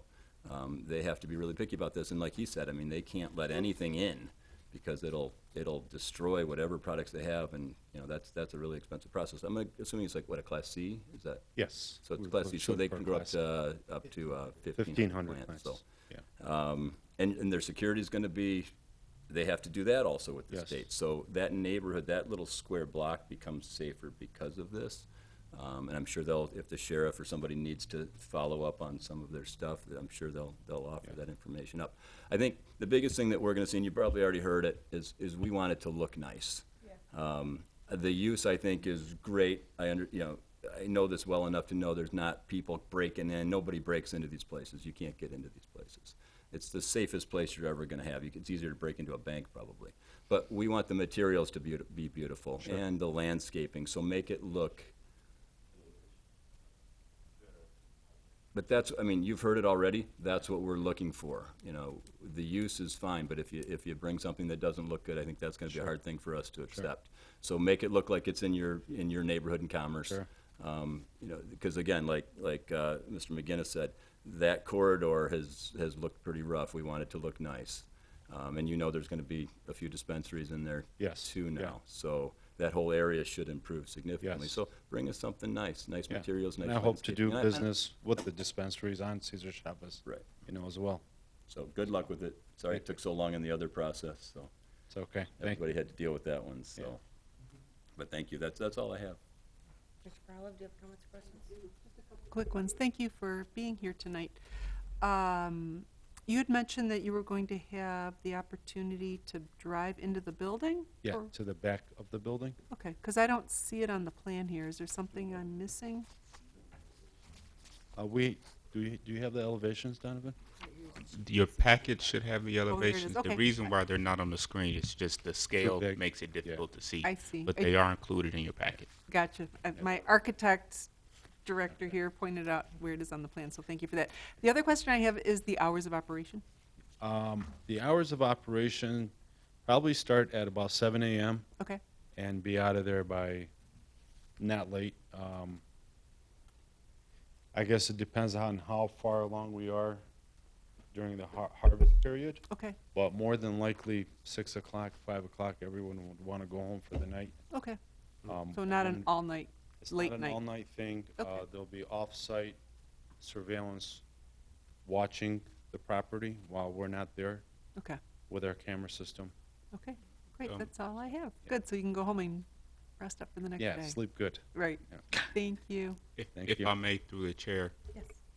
the ordinance, the medical marijuana facilities ordinance does dictate specific operating hours. Off the top of my head, I don't recall them, but when we approved the ordinance, we did specify that it could not be a overnight or all-day operation. There is a distinct start and end time. I don't have any problems with this project. May I have a motion? I can make a motion. Yeah, okay. I make a motion to approve the preliminary site plan, SPR 22-14, from BYOP Properties, Cesar Chavez LLC, PIN 641419426013, request the applicant to resubmit preliminary site plan for review and approval by the Planning Commission. Following zoning map amendment approval from City Council, obtain a City of Pontiac medical marijuana grower and processing license, and adhere to all State of Michigan and City of Pontiac medical marijuana ordinances and regulation. May I change that a little bit for them to resubmit the final instead of the preliminary site plan? Yep, final, and specify if you would like it to come to you or staff, even though I think you want it to come back to you, Resubmit final? Yeah. Yep. Thank you. to the, for approval, to be approved by the planning commission. Which is stated on here. It is, okay. Yeah. Yep, we're good there. And so I said all of that with the exception of what was referenced to request the applicant to resubmit final site plan for review and approval by the Planning Commission. Thank you. Yes. Support. Roll call? Commissioner DeVal, Yes to approve. Vice Chair Parlov, Yes to approve. Commissioner Shepard, Yes, to approve. Commissioner Northcross, Yes to approve. Commissioner McGinnis, Yes to approve. Chair Figley. Yes to approve. Motion passes 6-0. Thank you. you. Congratulations. Good luck with the license. We look forward to it. And staff, let me know when it's ready for city council consideration. Well, to that point, does it need to have a public hearing and a ZMA? So it'll still be planning commission first? Yeah, we'll probably in July. Okay. And I have a question on the agenda, but we'll get that to later. So next on the agenda is 7.2 SPR 22-18. Okay. Preliminary site plan review, presentation for Crown Enterprises.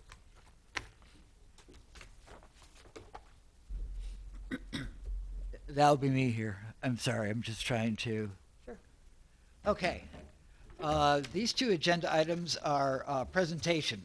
So no vote tonight, but I just want to give you a little background on two projects that are coming before you that we're pretty interested and excited about.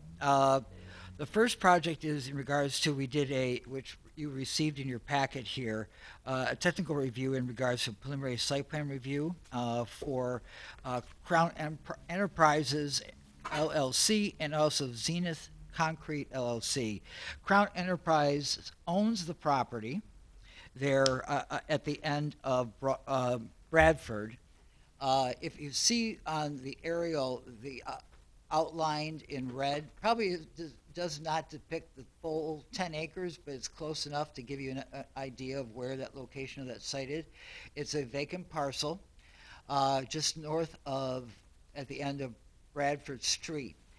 Actually, if you've been familiar with UWM and their pedestrian bridge, actually Bradford goes underneath that pedestrian bridge.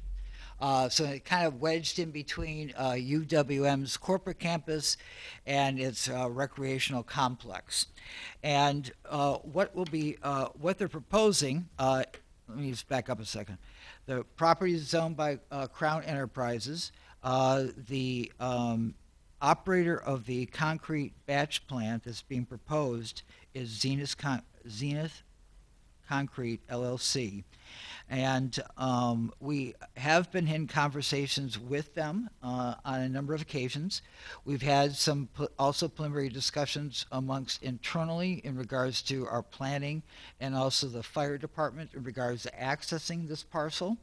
So that has been discussed. We're looking at, as we noted here in our review, we're looking at Meadowwood Drive, which would be, it kind of splits off of Centerpoint Parkway there just north of South Boulevard. The parcel itself is roughly about 2.5 acres, is zoned R1, and roughly about 7.3 acres is zoned M1 light manufacturing. For the proposed use of a concrete batch plant, it would require a zoning map amendment to go from R1 to M1 and M1 to M2 heavy manufacturing. Also, in taking a close look at our zoning requirements, a concrete batch plant and taking a look at the North American Industrial or Industry Classification System, that type of facility would be considered a heavy manufacturing, processing, fabrication type of use, which would also, after the zoning or rezoning approval by City Council, we would also be looking at a special exemption permit for that concrete batch plant. The applicant has submitted his application for a zoning map amendment with conditions. He is meaning that he is only specifying a concrete ready-mix batch plant to be located on that site. No other heavy manufacturing type of uses would be allowed on that 10 acres. Okay, so that would be coming before you. I did want to note that we did go through a preliminary review in regards to the site. Relatively complete site plan. There's just a number of items that needs to be clarified and provide further detail.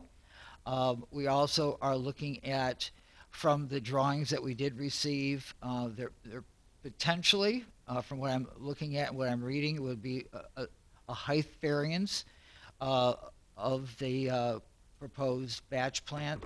I believe that they're looking at 90 feet. The ordinance in the M2 district only allows for 45 feet. So we'll be they'll have to go through that approval for the zoning or through the zoning board of appeals. So what I would like to just say that, so we're asking them to resubmit their preliminary site plan approval with the conditions that we've noted to complete.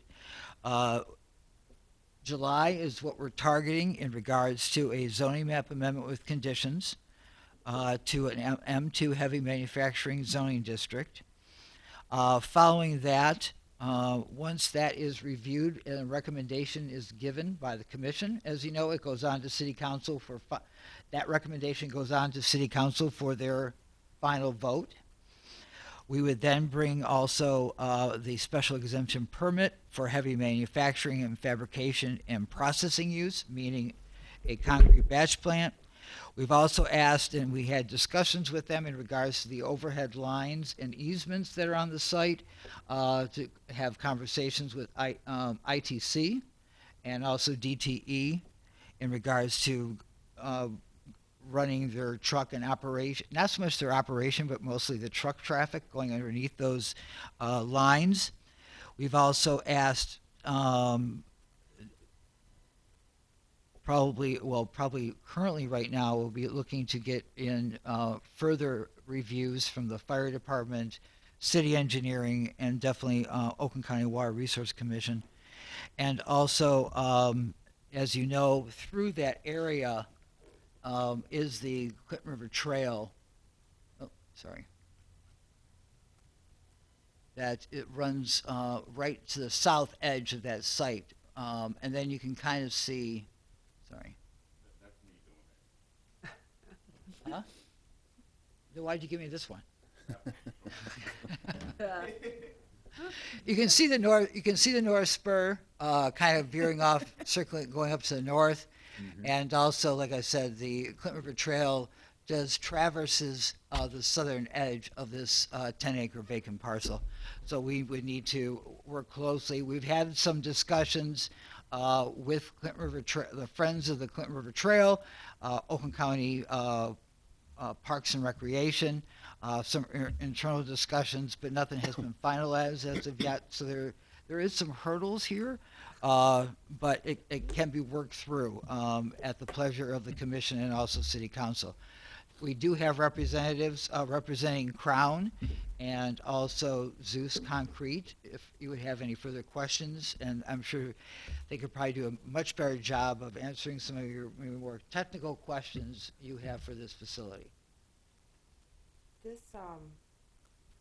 seems like there are quite a few hurdles that are put in place to help kind of keep what we want, where we want it, how we want it. So I kind of would like the petitioner to come up, state your name and address, and kind of open up the floor so that commissioners can ask questions and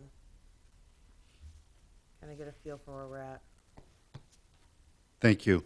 I'm Dan Onifer. I'm with Crown Enterprises, the owner of the property from at 12225 Stevens in Warren, Michigan.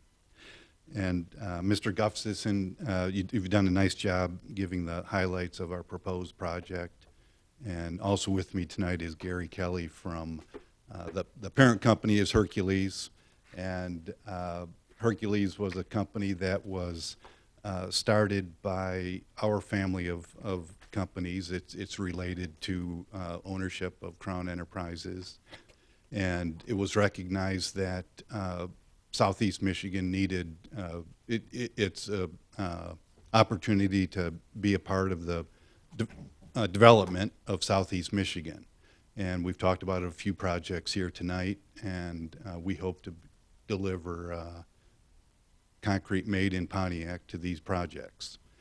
Hercules currently has one facility in Detroit, another facility in Centerline, and this is all over the past 3 years. And we're currently under construction on a facility in Ypsilanti, and concurrent with this proposal is another facility in Novi. And within the next week, we'll have equipment delivered to a second location in Detroit. So it's an initiative that's gotten full support and very robust support, and it's all brand new state-of-the-art equipment. And this selection, or this site was selected for its location, and we see this as supporting the local projects over the next 5, 10, 20 years. It's something here for the long term. And as Vern said, there's this site is contiguous to Crown Enterprises' other development that you can see mainly to the southeast of this facility. You can see the large warehouse and the what we call a cross dock extending north from the warehouse. The warehouse was built in, I think, completed in 2006 to support General Motors at the time. And it's currently, we have another vendor that supports Ford Motor Company, so it's still automotive related. And the cross dock is occupied by our related company, Central Transport. And what provides the synergy with the Hercules or Zeus effort is the sharing of there's a truck maintenance facility on the existing property. There's fueling on the existing property, so those facilities would be used.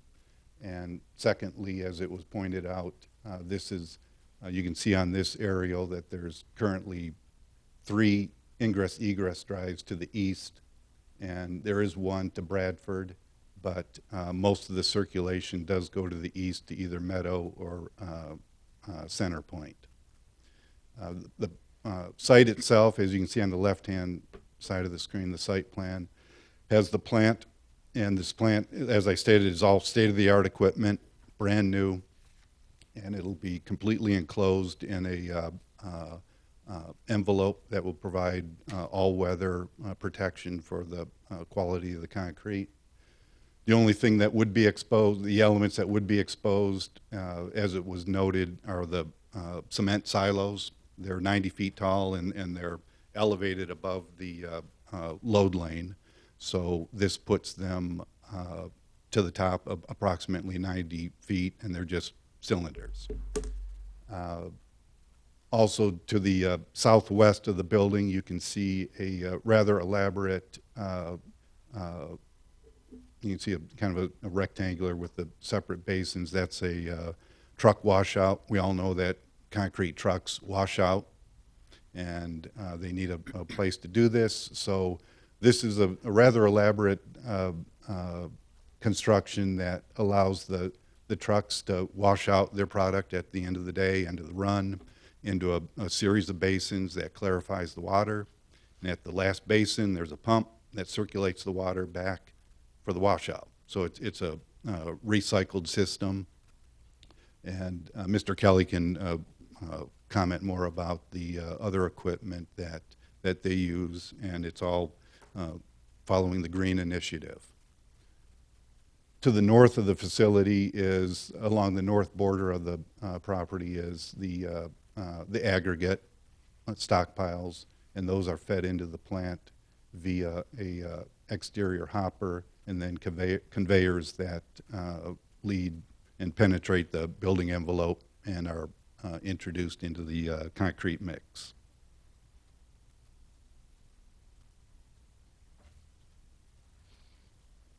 And as Vern mentioned, we have had discussions regarding the Clinton Trail, and we're looking at some alternate paths because, as you can see, the existing rail along the south property would put it, even without this development, brings it contiguous to the Central Transport cross-dock facility. So what we're proposing is connection to the west and then through the property, likely to the north of this proposed development. And we've also talked with staff about a conditional zoning agreement that would limit this, the use of this property to what we're proposing rather than any by right M2 use. Thank you. Mr. Val, do you have any comments or questions? Yeah. My questions are always about employees, and how many do you think you're going to have? Good evening. Gary Kelly, 12225 Stevens Road, Warren, Michigan. I'm excited to tell you about the employees because we believe in hiring local. We will employ approximately 35 people at the site. There will be some management folks and also local 614 Teamsters. We'll pay up to $32 an hour for those positions with full benefits. Most of the employees there will be concrete truck ready-mix drivers or ready-mix professionals, as we call them. And They'll be driving new concrete trucks, front discharge concrete trucks. You may have seen some around the road coming up from our Titan plant in Centerline. They have the big American flag drum on the truck, if you're familiar with those. It'd be the same type of equipment. A few differences in our equipment. We offer air conditioning in our concrete trucks. That sounds like it should be there, but it's not. We're one of the first companies in Michigan to do that. It enables our employees to work a normal work day all year long and not be uncomfortable and have to cut the day early, because it is such a small cab that they're in, and they have such an important job. As Dan had mentioned, concrete plants are a part of almost every community. Believe it or not, there's a concrete plant about every 30 miles in the United States. It's one of the most widely used building materials in the world, and it provides a lot of opportunities for everyone. And we look forward to expanding our business throughout Southeast Michigan and maybe further someday. But our plants are approximately 20 miles apart, and by kind of triangulating those plants, they help each other. So when we get into some very large concrete projects with our roads and bridges and automotive facilities, wastewater treatment facilities, things like that, where just one concrete plant can't supply enough product to those projects at a certain time. So concrete companies tend to expand to try to help to cover those areas. And that's what we're looking to do here in Pontiac, and also to be a part of the community. And again, we do hire local. We do offer training, so you do not have to be a experienced ready-mix driver per se. You do have to have a CDL A or B with air brakes to drive the truck, but you only need to have some previous experience of about 3 months of driving experience to be qualified to be trained to drive a concrete truck. And we have some great folks to help with that training. And also, have you had any feedback or input from your neighbors or potential neighbors in that area? Not that I am aware of. Central's happy to have us. No, Okay. not that I'm aware of. I'm done. Commissioner McGinnis? To staff, is there existing batch concrete plants in the city limits of Pontiac, Michigan? Through the chair, I am not aware of any. I know historically we've had several temporary batch plants come about. There were 2 years where we had batch plants on Kennett, right at the 585 West Kennett. Right, that's at the intersection of Cedar Chavez. Not Kennett. Is it Yeah, West Kennett and Cedar Chavez, right at that corner, heading towards the very edge of the city. There were temporary concrete batch plants there, and Hercules at one point did operate a temporary batch plant at that site. Did you end up going through with that? Oh, we did not. You did not. Okay, No. apologies. Mm-hmm. So there's only been that I'm aware of the temporary concrete batch plants that were on Kennett. And am I correct in understanding that the facilities that are in Auburn Hills, Michigan, are neighbors to the east? Well, east and north, but in this instance, to the east, on the south side of Auburn Avenue, is that accurately classified as a concrete batch plant, to your knowledge or to staff's knowledge? Yes, you have Superior Materials, Auburn plant, and also Van Horn Ready Mix. The M2 heavy manufacturing zoning district, be it conditions or not, is pretty concerning to me, considering the proximity to Murphy Park and the recreational significance, not to mention, environmental aesthetics that current area offers. Heavy, whether it was concrete batch plant or not, M2 heavy manufacturing is at least on the surface very concerning to me. 90-foot elevations, it's just a lot. And I at initial vantage point, am extremely disinclined to be receptive to see how the negatives do not outweigh the positives, so I will be receptive to more information, and I will not dismiss things out of hand. But in terms of various land use and planning for the future of the city of Pontiac, I am disinclined to see how this, in the long term, will put us in a better position for the residents and how we maximize the land. And I say that in part as the city council person who represents southeastern Pontiac, it represents this area, and the long-term desires to elevate recreation and the quality of the natural amenities. To me, this is very incongruent with that, but I will certainly be receptive to more information and further contemplation about what's possible. The Crown Enterprises family of companies, as you put it, how long has it owned this parcel? I believe the initial acquisition started in the 70s. And it started with just the central transport cross-dock facility. And then as additional properties were acquired and lot line adjustments, it created the addition for the warehouse. But ownership goes back to the 70s. Okay, that's helpful. And does the Crown Enterprises family of companies own the land entirely to the north and entirely to the east, what we are seeing as green? Or do you own a Yes. sliver or a portion of it?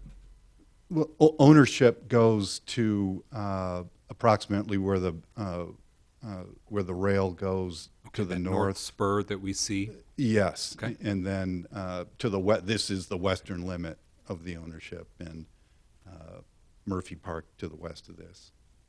So your neighbors to the immediate west of this subject area parcel in question is the city of Pontiac. They own that. Yes, property. with the exception of the rail right-of-way that extends out to ML King. Does the Crown Enterprises family of companies own that? Yes. Okay. And the current use, and it could be now, but also in the 1970s, how has it evolved in terms of these 10 acres? How's it been used over the years? Has it been fallow, mainly storage? It was never formally used. When we put the addition on the south portion of the cross-dock, the warehouse addition in 2006, this area was included in that design and was proposed at the time for trailer parking.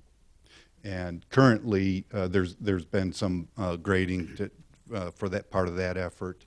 And the stormwater management pond for the development that was completed in 2006 sits at the northeast portion of this otherwise undeveloped property to the north.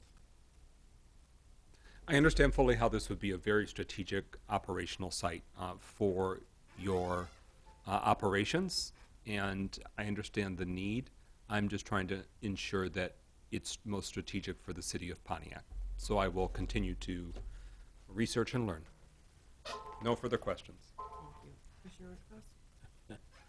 Well, thank you. Yes, I can see where this plant is needed, given all of the concrete that we have surrounding the city, leading to the city that needs to be rebuilt.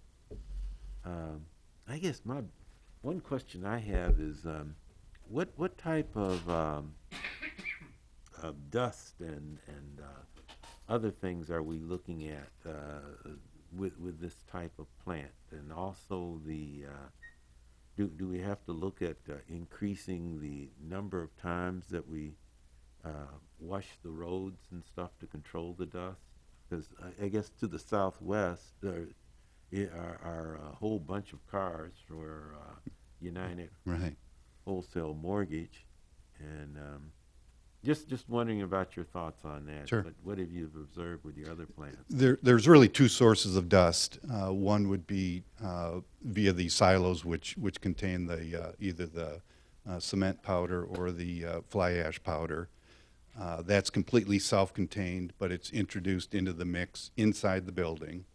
And at that point where that powder is introduced into the mix, there is a dust collection system, and that dust collection that system collects the dust pneumatically, brings it to another unit that shakes the dust out, and then I believe that's reintroduced into the product in some way. And the other source of dust would be anything that would be associated or could be associated with the aggregate storage. And those facilities, there's very large water supply to the facility just to support the mix effort, but that's also plumbed to the aggregate piles to control dust.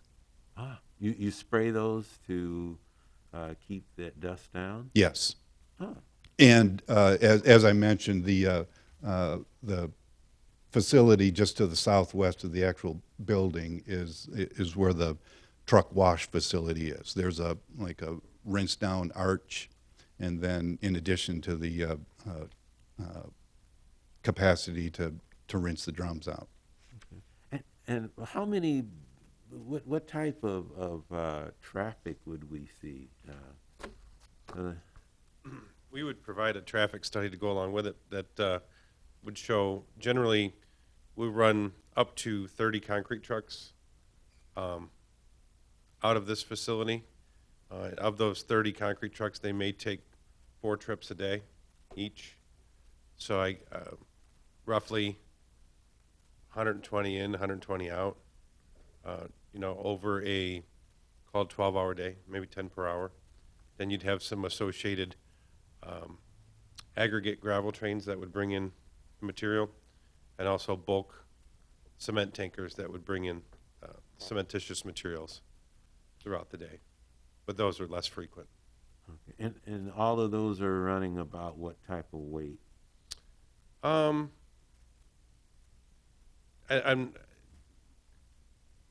say they carry about 50 tons of material per load. So the total truck, I believe, is around 150,000 pounds?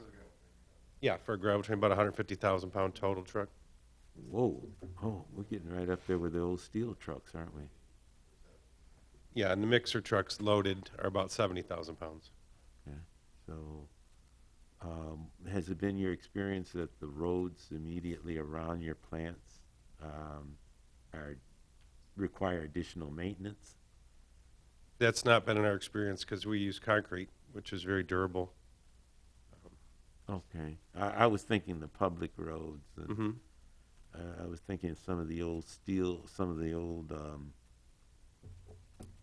foundry and stamping plants and things. Used to see a lot of wear and tear on the roads from the trucks bringing in the big rolls of steel and stuff. Yeah, our trucks, the gravel train equipment has multiple axles to distribute the weight over all those tires. I haven't noticed any. And we're only 3 years old over there, too, so I shouldn't say that we have a long-term effect. Okay. And again, the Clinton River Trail, that really perked me up when that was mentioned. I'm a bicyclist. And I was under the impression that the North Spur, which is that one that heads up, that was it. And that the old Grand Trunk Western Railroad, that had been vacated. They have picked that up for the Clinton River Trail as well? No, the city does not own the complete trunk line. So I believe we have a small portion out over in this area. Yes. And then the rest of it is picked up, is privately held. Yeah, actually, it's owned by Crown Enterprises that extends all the way over to MLK Boulevard. So I believe it's around this area all the way through to MLK that Crown owns, and then the city owns this portion, and then it goes up towards the North Spur. Okay. For clarification, when they come back in regards to for further meetings, we'll have a diagram that illustrates. We've been, again, as they've indicated, we've been toying around with different ideas and concepts as relates to that. Alternative routes as relates to Clinton River Trail. But yeah, again, I can understand that given the amount of rework we need to do on our roads and other things and buildings and all of that, with new construction, thank you, that is starting to occur in the area. Yeah, that would be a very strategic location. But as Mr. McGinnis has put it, so thank you. See what we can work out. That is my question. Mr. Shepherd, do you have comments or questions? Yeah, I mean, I'm pretty sure, Shirley, I appreciate you guys coming here. You're very knowledgeable on what you're doing, but it's hard for me, right? This is a tough one for me. I think the traffic is going to be an issue, especially if it's coming out on the if it's coming out to the south there, with United Shore and some of the other things that are going on. I think dust is going to be an issue. 90 feet, and you have to have all this stuff, so it's not hey, you should change it to 50 feet. I mean, this is what you do. But it's hard for me to get it, right? I think the noise, I don't know if there's noise, but I'm sure there's got to be some noise. But I think everyone else has brought up a lot of these same points, and I think that's the thing that'll make it a little bit more difficult for us to get through. So The one different thing about our concrete operation is it is the newest, latest, greatest technology, and that includes all the dust suppression equipment, the state-of-the-art washout pits, which is very environmental friendly. It's recycler. We're a very green company. We believe in recycling. We recycle our concrete. We recycle our aggregates. We recycle our wash water, our cementitious powders. We try to be very environmentally friendly, aesthetically pleasing as a neighbor. You'll see most concrete plants are out in the wide open. This plant is completely in a building envelope to capture the noise, the dust, anything that could be created through the manufacturing process. We are different, and we are new, and it's very easy to compare us to some of the existing facilities in the state of Michigan and see the difference. I think we'd have to see it. Like, we'd have to see one of your other facilities to understand. We that. welcome you over I do to our appreciate what you center told line us. plant. And then I think you got to figure out some other way the traffic's going to have to, it can't come down into South Boulevard probably. So, and I don't know if you've already maybe answered that already or talked about that, but that's a lot of trucks. 120 a day plus the big rigs coming through there, and there's going to be debris, I'm assuming, coming off tires because they've all been at muddy sites. And but I would love to see one of your other facilities. I think that if you're coming back on this, I think we'd want to see something new. Yeah, and I should add that the facility that we're building in Ypsilanti, Ypsilanti Township had the very same concerns that we're hearing tonight, and they didn't even want to put it in front of the Planning Commission until they did just that. And Hercules invited them to their plant that was under construction at the time in Centerline, and that addressed their anxieties. Okay. All right. Thank you. That's all I have. Mr. Perlis? Thank you, gentlemen, for coming tonight to talk about what you would like to do. All I see all over this is square peg, round hole. This makes absolutely no sense to me. And I recalled hearing something about a concrete batch plant in Detroit, and there was objection to that. I didn't know if it was quite the accurate recall that I had, but I knew that there was something that was talked about in Detroit, and I found an article here that says Maroon-owned Hercules concrete storing aggregate within feet of Detroit River. And as we know, there was a collapse of a wall along the river into the Detroit River that has created quite an environmental problem. And I'm reading through here, and it says that Hercules Concrete is a company that's owned by the Maroon family. Is this accurate? That is accurate, but the collapse was nothing to do with us. No, I understand that, but I'm reading that you're a Maroon company. I've been on the planning commission for several years now, and I've been a Pontiac resident for a very long time.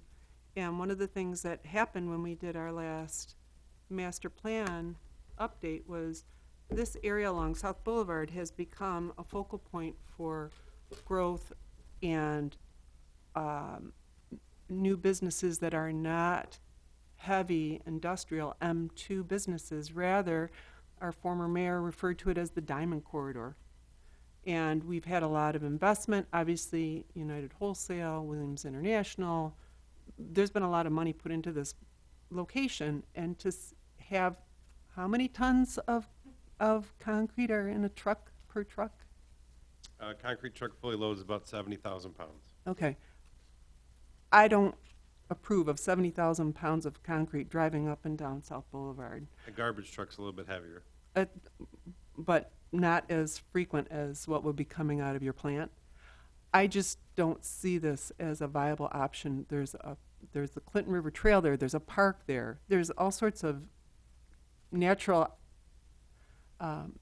amenities that we have in the city that we're fighting tooth and nail to keep. And this is not, I find this completely incongruent to what is there. So I have no support for this whatsoever. Just my opinion. Thank you.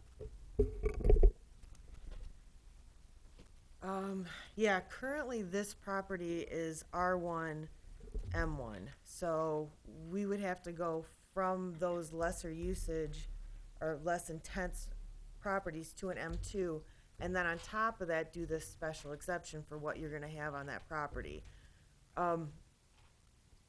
When I first started on this planning commission, long time ago, we had come in front of us the steel recycling that is right before the Loop Vs. And it was grandfathered in as an M2 or M1. And our hands were tied because it was already grandfathered in. They could already do that usage. They were just doing a site plan. We couldn't stop them from doing what they wanted to do.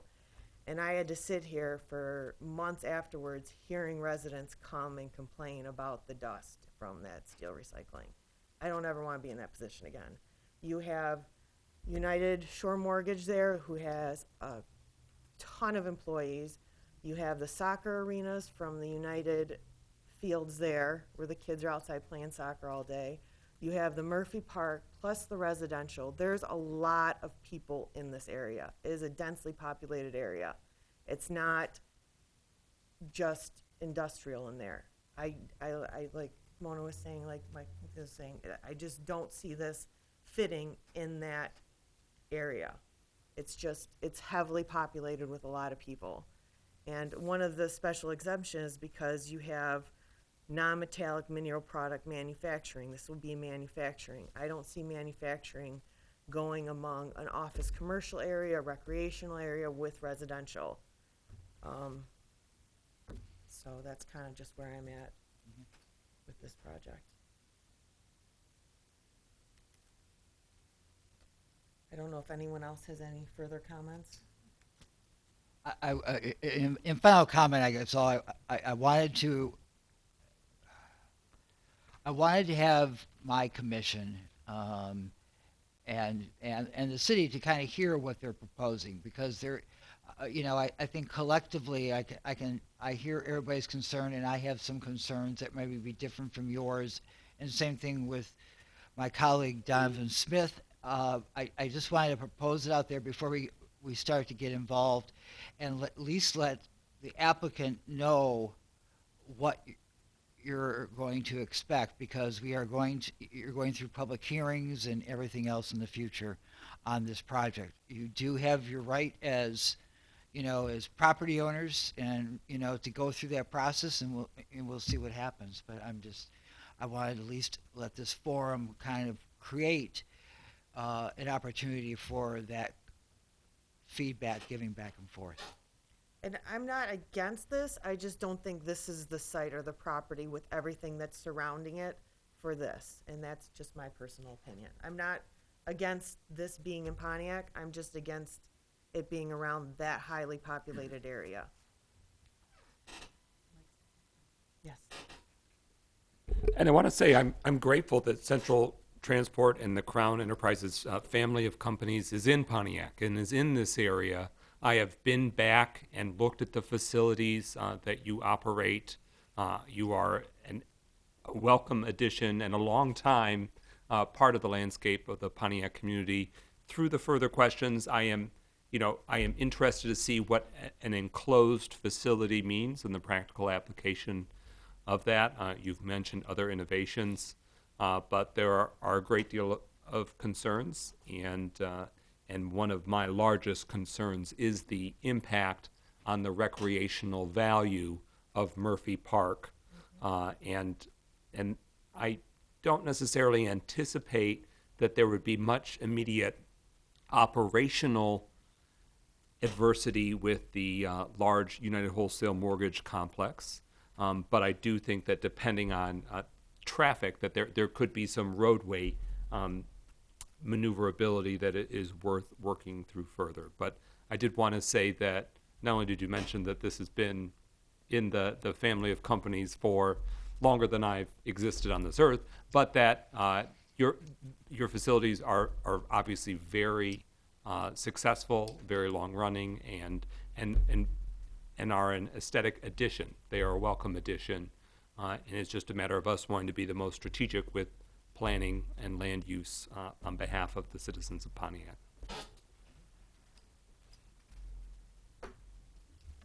Okay, thank you. Thank you. Thank you. Thank you. Thanks for your time. Okay, next on the agenda is 7.3 Ottawa Towers and Jensen Center. If you don't mind, as an entrepreneur, I want to give them my business card. I have a site in Genesee County for them. Go for it, we'll be here. She didn't even wait for us to say we minded her. She's like, I gotta get these guys. Yeah. Well, yeah. All right, Tara. As that's being brought up, what are the requirements or expectations with building color? Is that something that's come before Planning Commission before? No.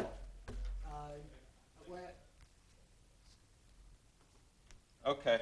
Entrepreneur never rests, you know. So here we have the opportunity to two things. One thing is to obviously we invited Tara. For those watching at home, they'll want you to use a microphone, Vern. I'm sorry, I'm a little tired of sitting here. I just want to give the opportunity for the commission, and probably a lot of you already know, but this is the new owner of the Ottawa Towers and Judson Center there next to the Phoenix Center. And we're doing some hard work on the interiors and leasing, and one of the objectives is to repaint both buildings. I saw it as an opportunity. There is nothing that we as a commission, we don't need to approve his colors or anything. It's not located in a historic district. He's not making any facade improvements, probably definitely doing some minor repairs and stuff like that, but along with that is painting the building. So I'd like to introduce the applicant and the owner. My name is Tarek Denha, 18,000 9 Mile Road, Southfield, Michigan. I'm a long-time born and raised Oakland County resident. I started my real estate career investing in Pontiac. First house I ever bought was 757 East Pike Street, east of Martin Luther King. Came with an extra lot. I split that lot, teamed up with a couple guys, and built a brand new home at 23 years old. Now I'm standing before you 21 years later, still, actively doing business in your community. I'm very gifted at taking these vintage of buildings from the 70s and 80s and bringing new life into them. These two buildings are my 7th and 8th office towers of this vintage. I currently have a couple million square feet of other office buildings, industrial buildings, shopping centers. I met with Vern, I've met Tim previously, I've met with Councilman McGinnis previously, and I've had the opportunity to meet these people, and they've welcomed me, back into the community to invest here. I wanted to make sure that I was not in a historic district. I was not in a area that would require any approval in order for me to do the drastic color change that we want to do. I know nobody wakes up every day and says, I love the way that doo-doo brown looks on Ottawa Towers, you know? So our goal is to give something that's uplifting, that everyone's going to look at and say, that looks like 2022. That doesn't look like 1984. And so what Vern was nice enough that I shared with him to upload here is a rendering showing that we will be making the field color a gray color scheme, and that the windows, every window line will be doing what we call an ombre look, and every window line that goes one shade lighter up the color wheel. So if you've ever seen a color fan from Sherwin-Williams, we basically start on the ground level at the darkest color. Every window line we go up, it gives the optical illusion of making the building look taller, cleaner, modern, very hip. You'll see it in Miami, you'll see it in Toronto, you'll see it everywhere except for Pontiac until I get started. So I've done all my adhesion tests to make sure the paint will stick, and we'll get a 10-year warranty from Sherwin-Williams without any peeling or flaking. And I just wanted to make sure, I wanted to introduce myself to the Planning Commission, let you guys know I'm excited to be here, investing in the city. I wanted to open it up for discussion or comments to see if you guys had any comments or feedback. Super excited about the transformation. I did the Mike Morris building in Southfield. I don't know if you've ever seen that. It looked just like this when I bought it. Tired, brown, very prison-esque looking building. I had an offer to knock it down and put a Walmart there, is how ugly it was. And if you look at that building today, you could never imagine knocking it down. It looks like a landmark. It looks like it was meant to be there. And it's my objective to do the exact same thing here at Ottawa Towers. Not my first rodeo. I'm excited to be here, and I just wanted to get input from the commission to make sure I'm moving in a direction. This is a long-term thing for me. I plan to be here for many, many years. I just want to make sure I'm moving in a direction that makes everybody happy. And I wanted to introduce myself and let them know that I am here. I am the active owner and operator. I have since, in the past 12 months since we've got here, I did recently purchase out my other members' interest. There is no more Dearborn Capital in this deal. There is no more Bob Wan in this deal. I'm standing before you as the guy that's accountable and the owner and the guy that has millions of dollars of his own capital, including my kids' college fund at stake. So failure's not an option. Thank you for your patience tonight. I know it's been a long week, but thank you for coming to us with this. I'll start with Commissioner Paul. Yeah, what do you plan to do with it? What are you gonna do? So we're very fortunate. We signed a lease already for a full floor in we'll call it Tower 1, which is the 51111 Woodward building. I have a lease I'm negotiating and finalizing right now with Senator Gary Peters' office to bring him in, as well as a nonprofit mental health clinic that works in tandem with the state of Michigan. Had another showing there today for a tech company out of Birmingham, small. So I'm looking to attract smaller users to the 7th floor. Will be multi-tenanted so that we can take the entrepreneur that's in their house and give them a spot to conduct business as cheap as $400 or $500 a month, a professional image with security and a professionally ran building. My goal is to transform the exterior, fill it up, offer below market rental rates and above market service. And I've done this historically, stabilized millions of square feet of this. I've done the Delphi building in Auburn Hills. Mm-hmm. That building historically had 300,000 feet of vacancy.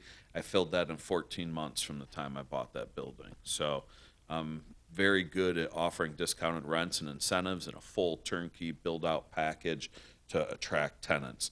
In addition, for Tower 2, we're looking at a market rate multifamily conversion and doing that work ourselves.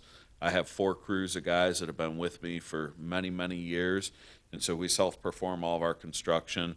I started this year with 105,000 square feet of office under construction, and I'm down to about 30,000. So I'm constantly equipped to handle large build-outs. When DXC Technologies moved out of the United Shore Mortgage home, I actually moved them into my Delphi building in Auburn Hills. So Pontiac always still pays me dividends. And the parking structure, is that also included? No? Yes, we have a land lease from the city of Pontiac on the parking structure. We've re-lamped the south side of the parking structure. When we got there, it had what I call the hurricane lights with the little plastic basket and little screw-in light bulbs. That was the lighting there. We've redone all that with LED lights. In the past 2 weeks, we've fixed in the neighborhood of 12 to 14 drains. We're now working on all the drainage in there, getting all the drainage addressed, and we're in the process of finalizing our bids to start what's called post-tension cable repairs, which will be about $400,000. So we anticipate investing $700,000 to $800,000 in the Phoenix Center to address the drainage and the cleanliness and the overall image this year. And next year is our plan to start working on the elevators as we activate Tower 2. So now so does that include the pavilion? No? No, our deal does not include the pavilion. There was a memorandum of understanding executed between the former Mayor Waterman, and that MOU says that we will work together to form a nonprofit conservancy agreement to run and operate the plaza rooftop. Today I was on the plaza rooftop. On that note, I am maintaining it at my expense. I'm cutting the grass 3 times already this year. I've purchased $6,500 or $6,800 worth of equipment to allow my guys to perfect that work ourselves. We haven't invoiced the city for that. We've been cleaning the drains off the roof. We had an issue last year when the city was maintaining it. The roof drains weren't cleaned. We had a flood in the Tower 2 building, almost $1 million worth of damage that we're still, it's a whole nother issue. I'm not here to bore you guys with that. I'm here to keep everything positive and good news.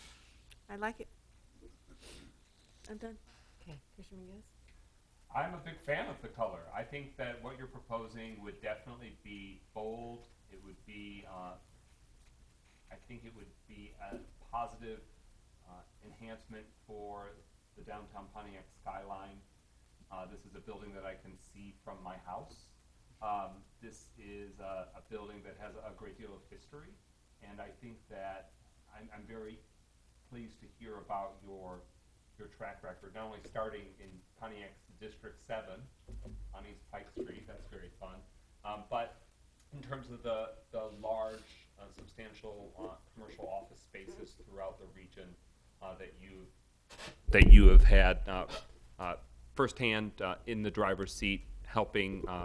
I've been in the Mike Morris building, not because I was in trouble, but because at that time, but that when I worked for Congresswoman Brenda Lawrence, beautiful building. I didn't realize that was in your roster of past projects, but I have heard from you in the past in terms of some of your other Southfield footprint. This is obviously a very high profile and underutilized site, and I think that it can be a very transformational and very hopefully lucrative positive rebound for this facility, because it's not been utilized to its even a fraction of its capacity to enhance not only downtown Pontiac but the entire city. And I look forward to this visual enhancement. What's your time frame for the color transformation? I'm excited to say that I have the contract ready to execute. We've done our adhesion tests. I mean, we're looking to start in the next week. They should be starting to move all the swing stage equipment. The swing stages are those vertical lifts that hang off the building. They move up and down much like an elevator. And so they'll do a drop. A swing stage is about a 25-foot run. So they'll actually start at the top. They'll sandblast it. They'll cut out any remaining caulk. They'll paint it. They'll caulk it. There's actually a primer and 2 coats of paint. And then so what happens is a 25-foot section gets completely transformed from the top to bottom, and then they move that swing stage over and start at the top and work their way down again. So start to finish, it's probably about 5 months. If we get good weather, we should be able to complete it in 5 months. We hope to be done by fall. If not, what we'll do is we'll stop in the fall, because if the weather gets too cold at night, you won't get the proper paint adhesion. It's my goal to own this building for the long haul. My kids want to sell hot dogs on the roof of the Phoenix Center when we bring it back to life. And so I want to make sure that it lasts and I can be proud of it. When I did the Mike Morris building, it was over 12 years ago. And if you drive by there today, it looks just like it did the day I finished it. And to me, that's the sign of doing what I do. I'm a glutton for punishment. I'll tell you right now, I was retired at 40 years old. I went back to work, and I do it for the labor of love. It's not a matter of financial gain. It's a matter of people saying it can't be done. And I know, I like you mentioned, underutilized offices. I see the underutilized buildings, and they talk to me. I'll sit in the parking lot and talk to the buildings, and they say, buy me, fix me. And that's what I do, and I'm happy to do it. I'm happy to put my energy into the buildings. I hope they're big landmark buildings. Well, I'd be happy to share any resources I can or any experience with you.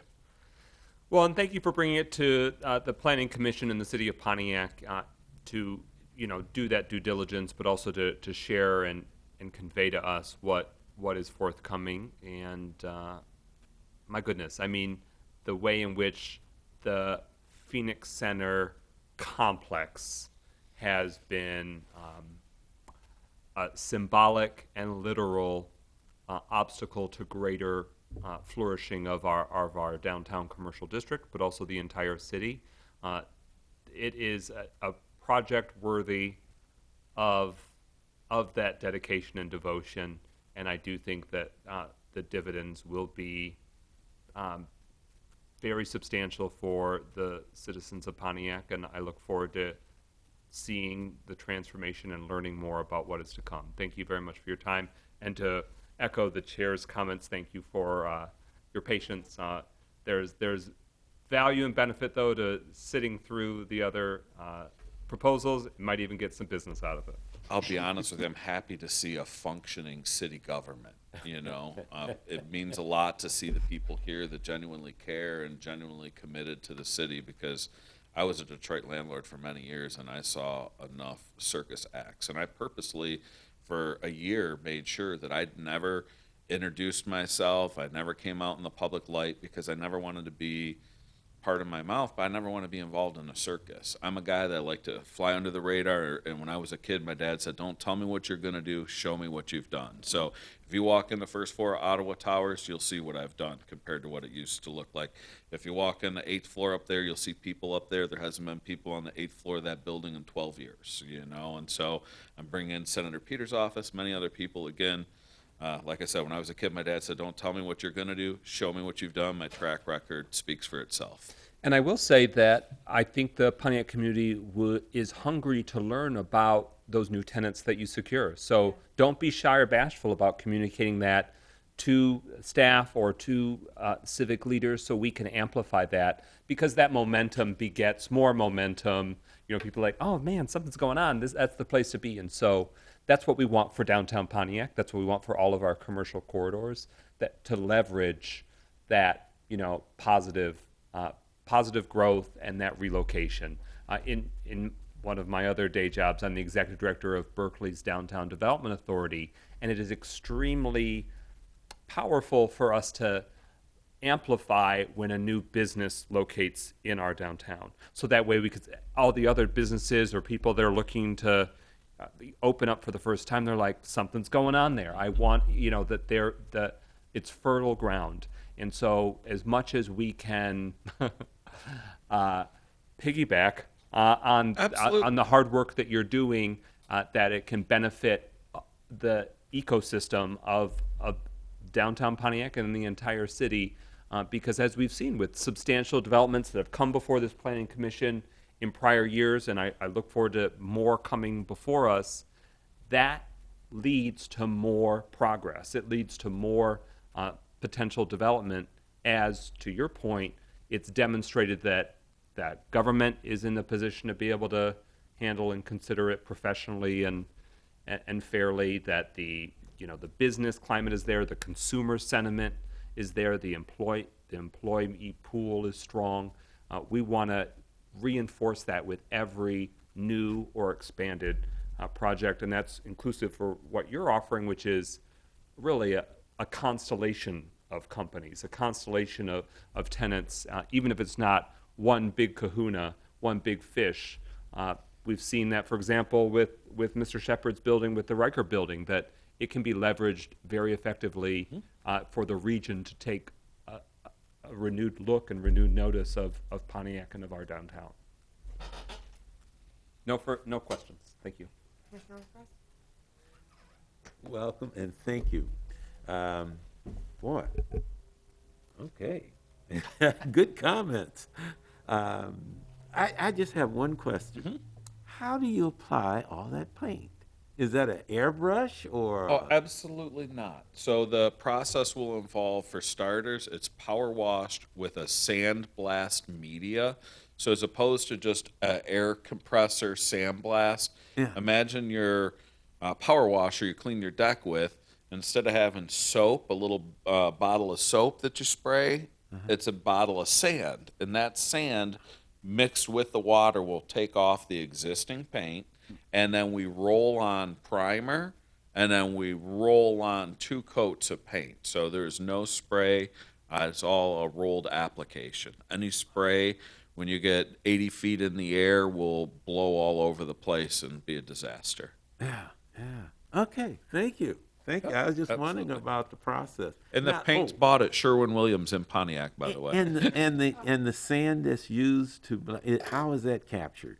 Or is So that reused? because it's actually just real sand, there is no other media in it. It falls right into the grass, and it goes right into the grass. Excellent.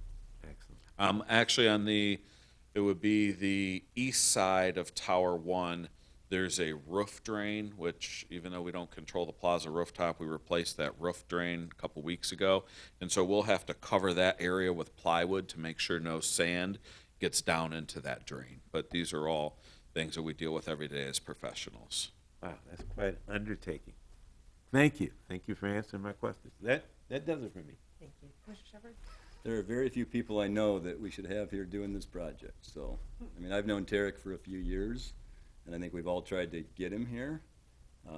But it's an overwhelming project, and I can't imagine too many other people that would have taken it on, and he's the guy to do it. I've watched some of his other buildings. He and I have had long talks. We both started kind of in that housing world. Absolutely. I think I met him about 15 years ago and didn't really realize I met him again now a few years ago. He had several hundred houses, was making something work that very few people could do, and he's moved it into this next world. So, and he'll fill his buildings. That's what most people can't do. What he's about to do is what most people can't do. I mean, that's the world that we all struggle with. It's one thing to get your building redone. It's another thing to, just don't steal all my tenants, but it's another thing to get them. So it's another thing to take those buildings and fill it up with a good crowd. I mean, he is the guy. You don't want to have a high-rise next to him because he is the guy that will make it work long term. So without making your head any bigger, but well, as you know, I started my business with $3,300. 3 houses I bought for $3,300, going in areas a SWAT team doesn't go to without backup. So I think that Pontiac's a privilege that I get to be here again, and I'm happy to be here. I'm not going to steal your tenants, Tim. You know, your building and our buildings are 2 totally different. You have character, you have the elegance, but much like Tim, see, these buildings are a labor of love for me. Like, my love comes from transforming it and fixing it. So I'm over there. I know the mechanicals of the building. If there's an issue, I mean, I've fixed toilets in there myself. I'm the guy that will do it. I don't make excuses. I just want to get it done and be proud and, build a legacy. But he'll bring in the 20,000 square foot tenants. Like, that's not my world. He's the guy that can bring those companies in. On that note, I got distracted. So during COVID, I leased up about 300,000 square feet, basically 3 Home Depots in a time when everyone said there was no office market. Office brokers would call me and say, T, you got to be in trouble with all your office buildings. I hear office is dead. I told them, you're right. Stay home, stay safe. Meanwhile, I was signing up tons of deals. Just in the pandemic, I filled the IBM building over 140,000 square feet, 4 full floor deals. The former Honeywell headquarters building in Southfield across the street from IBM, about 75, 80,000 square feet. And that was at a time when people said there's no leasing. So my goal is to bring the Auburn Hills people that are paying $22 a foot into Pontiac for a smaller footprint at a bigger value, and let them be able to walk downtown and get all the amenities and things we have to offer here. And I also would like to say thank you as someone, as an investor. I'm happy to hear you guys got all this cannabis stuff squared away, because I think it's been really crippling downtown with people that have had all these buildings optioned with no intention of fixing anything or doing anything. So I'll be grateful when owners say, hey, you know what, my lottery ticket wasn't called. I'm not going to get $1 million for my $300,000 building. Let's take $300,000 from someone that wants to fix it and, put their heart into it. So happy to see that, guys. Thank you. So thank you for taking basically the ugliest buildings, and I know what you're about to do, and they will be one of the most attractive ones. Not maybe the third, they'd be the third most attractive building. They're different, Tim. They're different, No, but I'm serious. I mean, coming into town and seeing those is the first thing you see right now. It's always been depressing, and it's not exciting, and I know what you're about to do is going to make it exciting, so thank you for that. And as I said, I'm standing before you with a track record. It's not if everything goes 100% as planned, this is what I do. I don't work at Pep Boys during the day and do this at night. You guys are in good hands. Good. That's all I got. Thank you for coming to us tonight just to have a conversation. Absolutely. You're not asking Glad to for be here. anything, you're just sharing good news. What are the exteriors of these towers? I'm trying to figure this out by the photos. So they're a metal panel that was constructed, was used a lot in the late 70s and early 80s. It was an alternative to masonry construction. Uh-huh. Think of it as aluminum siding with a styrofoam back. Oh. And that's basically the product. Okay. So this picture that I'm looking at from, I'm on Google Street View. Is it that they're kind of peeling? Well, or is it really, grain? there is some peeling and some what we call orange peel, where it's Yeah. peeling off or flaking off. But really, it's about the color change. Yeah. Nobody really notices the flaking, but for me, it's about a pride of ownership thing. Mhm. I invest, as I said, literally. I'll gamble the kids' college fund. I do it all the time. My wife freaks out, but she's kind of used to it. Uh-huh. So for me, it's a matter of transforming it and letting the buildings be what they're designed to be. You can't, like one of my friends, like, oh, you need to wrap the whole building in glass. Well, the building wasn't made to be wrapped in glass. Let it be, but it wants to be, but highlight its natural accent. So I think it's really a matter of aesthetics. The building was recaulked like 12 years ago. That stuff lasts for 30 years. But in order to do the proper paint job, you have to cut out every inch of that old caulk, paint it, and then reapply the caulk. Otherwise, those joints will end up rusting and failing. So. Okay. So the image you have, that is actually, those are the towers as opposed to the Judson building? So that is the Judson building. They're twin buildings. Initially, the architect showed an orange in two different segments. This one, after doing the sample paint scheme, this is the one we landed on. We're going to do both buildings identical, just like they are today. Okay. So 29 Judson is not you? Or I that own is- 29 Judson as well. 29 Judson is currently vacant. Actually, 31 Judson, I'm sorry. Okay. 31 Judson is currently vacant. Okay. Is that the old IRS building that they were? Nope, that's 140 Saginaw, and that's a whole nother disaster. We'll talk to code enforcement about that one. Okay. I don't want to put anybody in a hot seat. I'm just trying to remember what was where, because it's been a long time. So, so both of the towers, 51111, and then the one to the north of that, is that the Judson East, building? yep. Judson's to Gotcha. the east, yep, and Woodward is to the west. To the, I'm sorry. To the Yes. east. All right. Thank you. All right. And actually, the owner, I don't know, I think the only thing I can see that he really did was super smart is the Woodward building actually had a Judson address. He changed that to get a Woodward address. Oh, okay. And so once Park Drive is finished and all that's done, our goal would probably be to change the Judson address to Park Drive for something along the lines of Park Place Apartments or Pontiac Park Place Apartments, and use something that's more dressy or more exciting than Judson Street, if you will. Okay. Well, this all sounds very tremendous. Thank you for caring. Thank you for trying. Thank you for improving.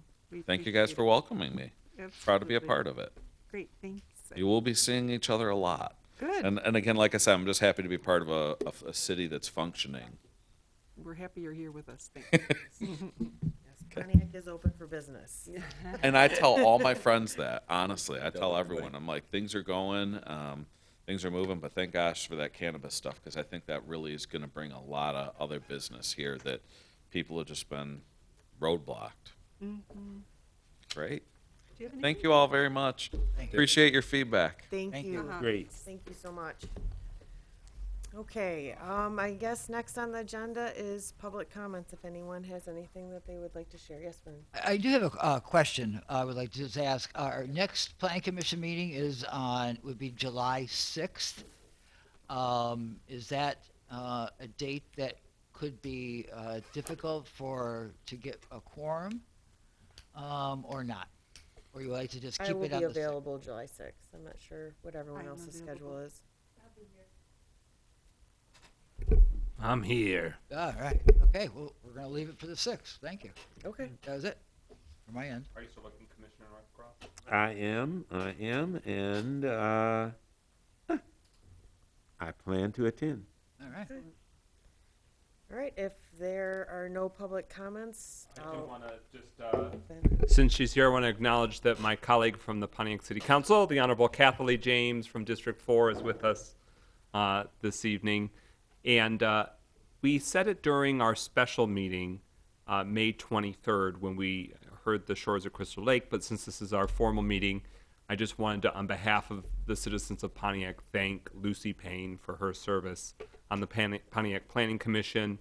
My understanding is that she submitted her resignation in tandem with her being elected to the Pontiac Charter Revision Commission. So congratulations to her, but thank you to Commissioner Emeritus Payne for her years of service on the Pontiac Planning Commission.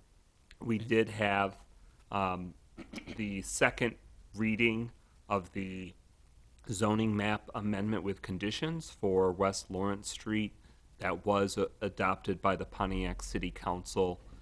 So the Lawrence Industries proposal on West Lawrence that had a favorable outcome at the City Council level. So just wanted to provide you that. We have done budget hearings, frequent budget hearings, and Mr. Gustafson did a very strong job of advocating for the Planning Commission in his budgetary requests. And it's still an active process, but the budget does include funding, as currently proposed, funding for reinforcements for master plan work and additional training and other initiatives.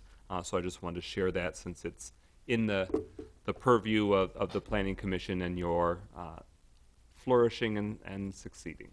And are our bonuses in that budget too? You will get a reinforcement of your voluntary zero compensation. We will double the zero compensation. Yay! All right, if there are no public comments beyond, I'll close public comments, and may I have a motion to adjourn? I make a motion to adjourn. All in favor, say aye. Aye. Aye. Thank you, everyone. Is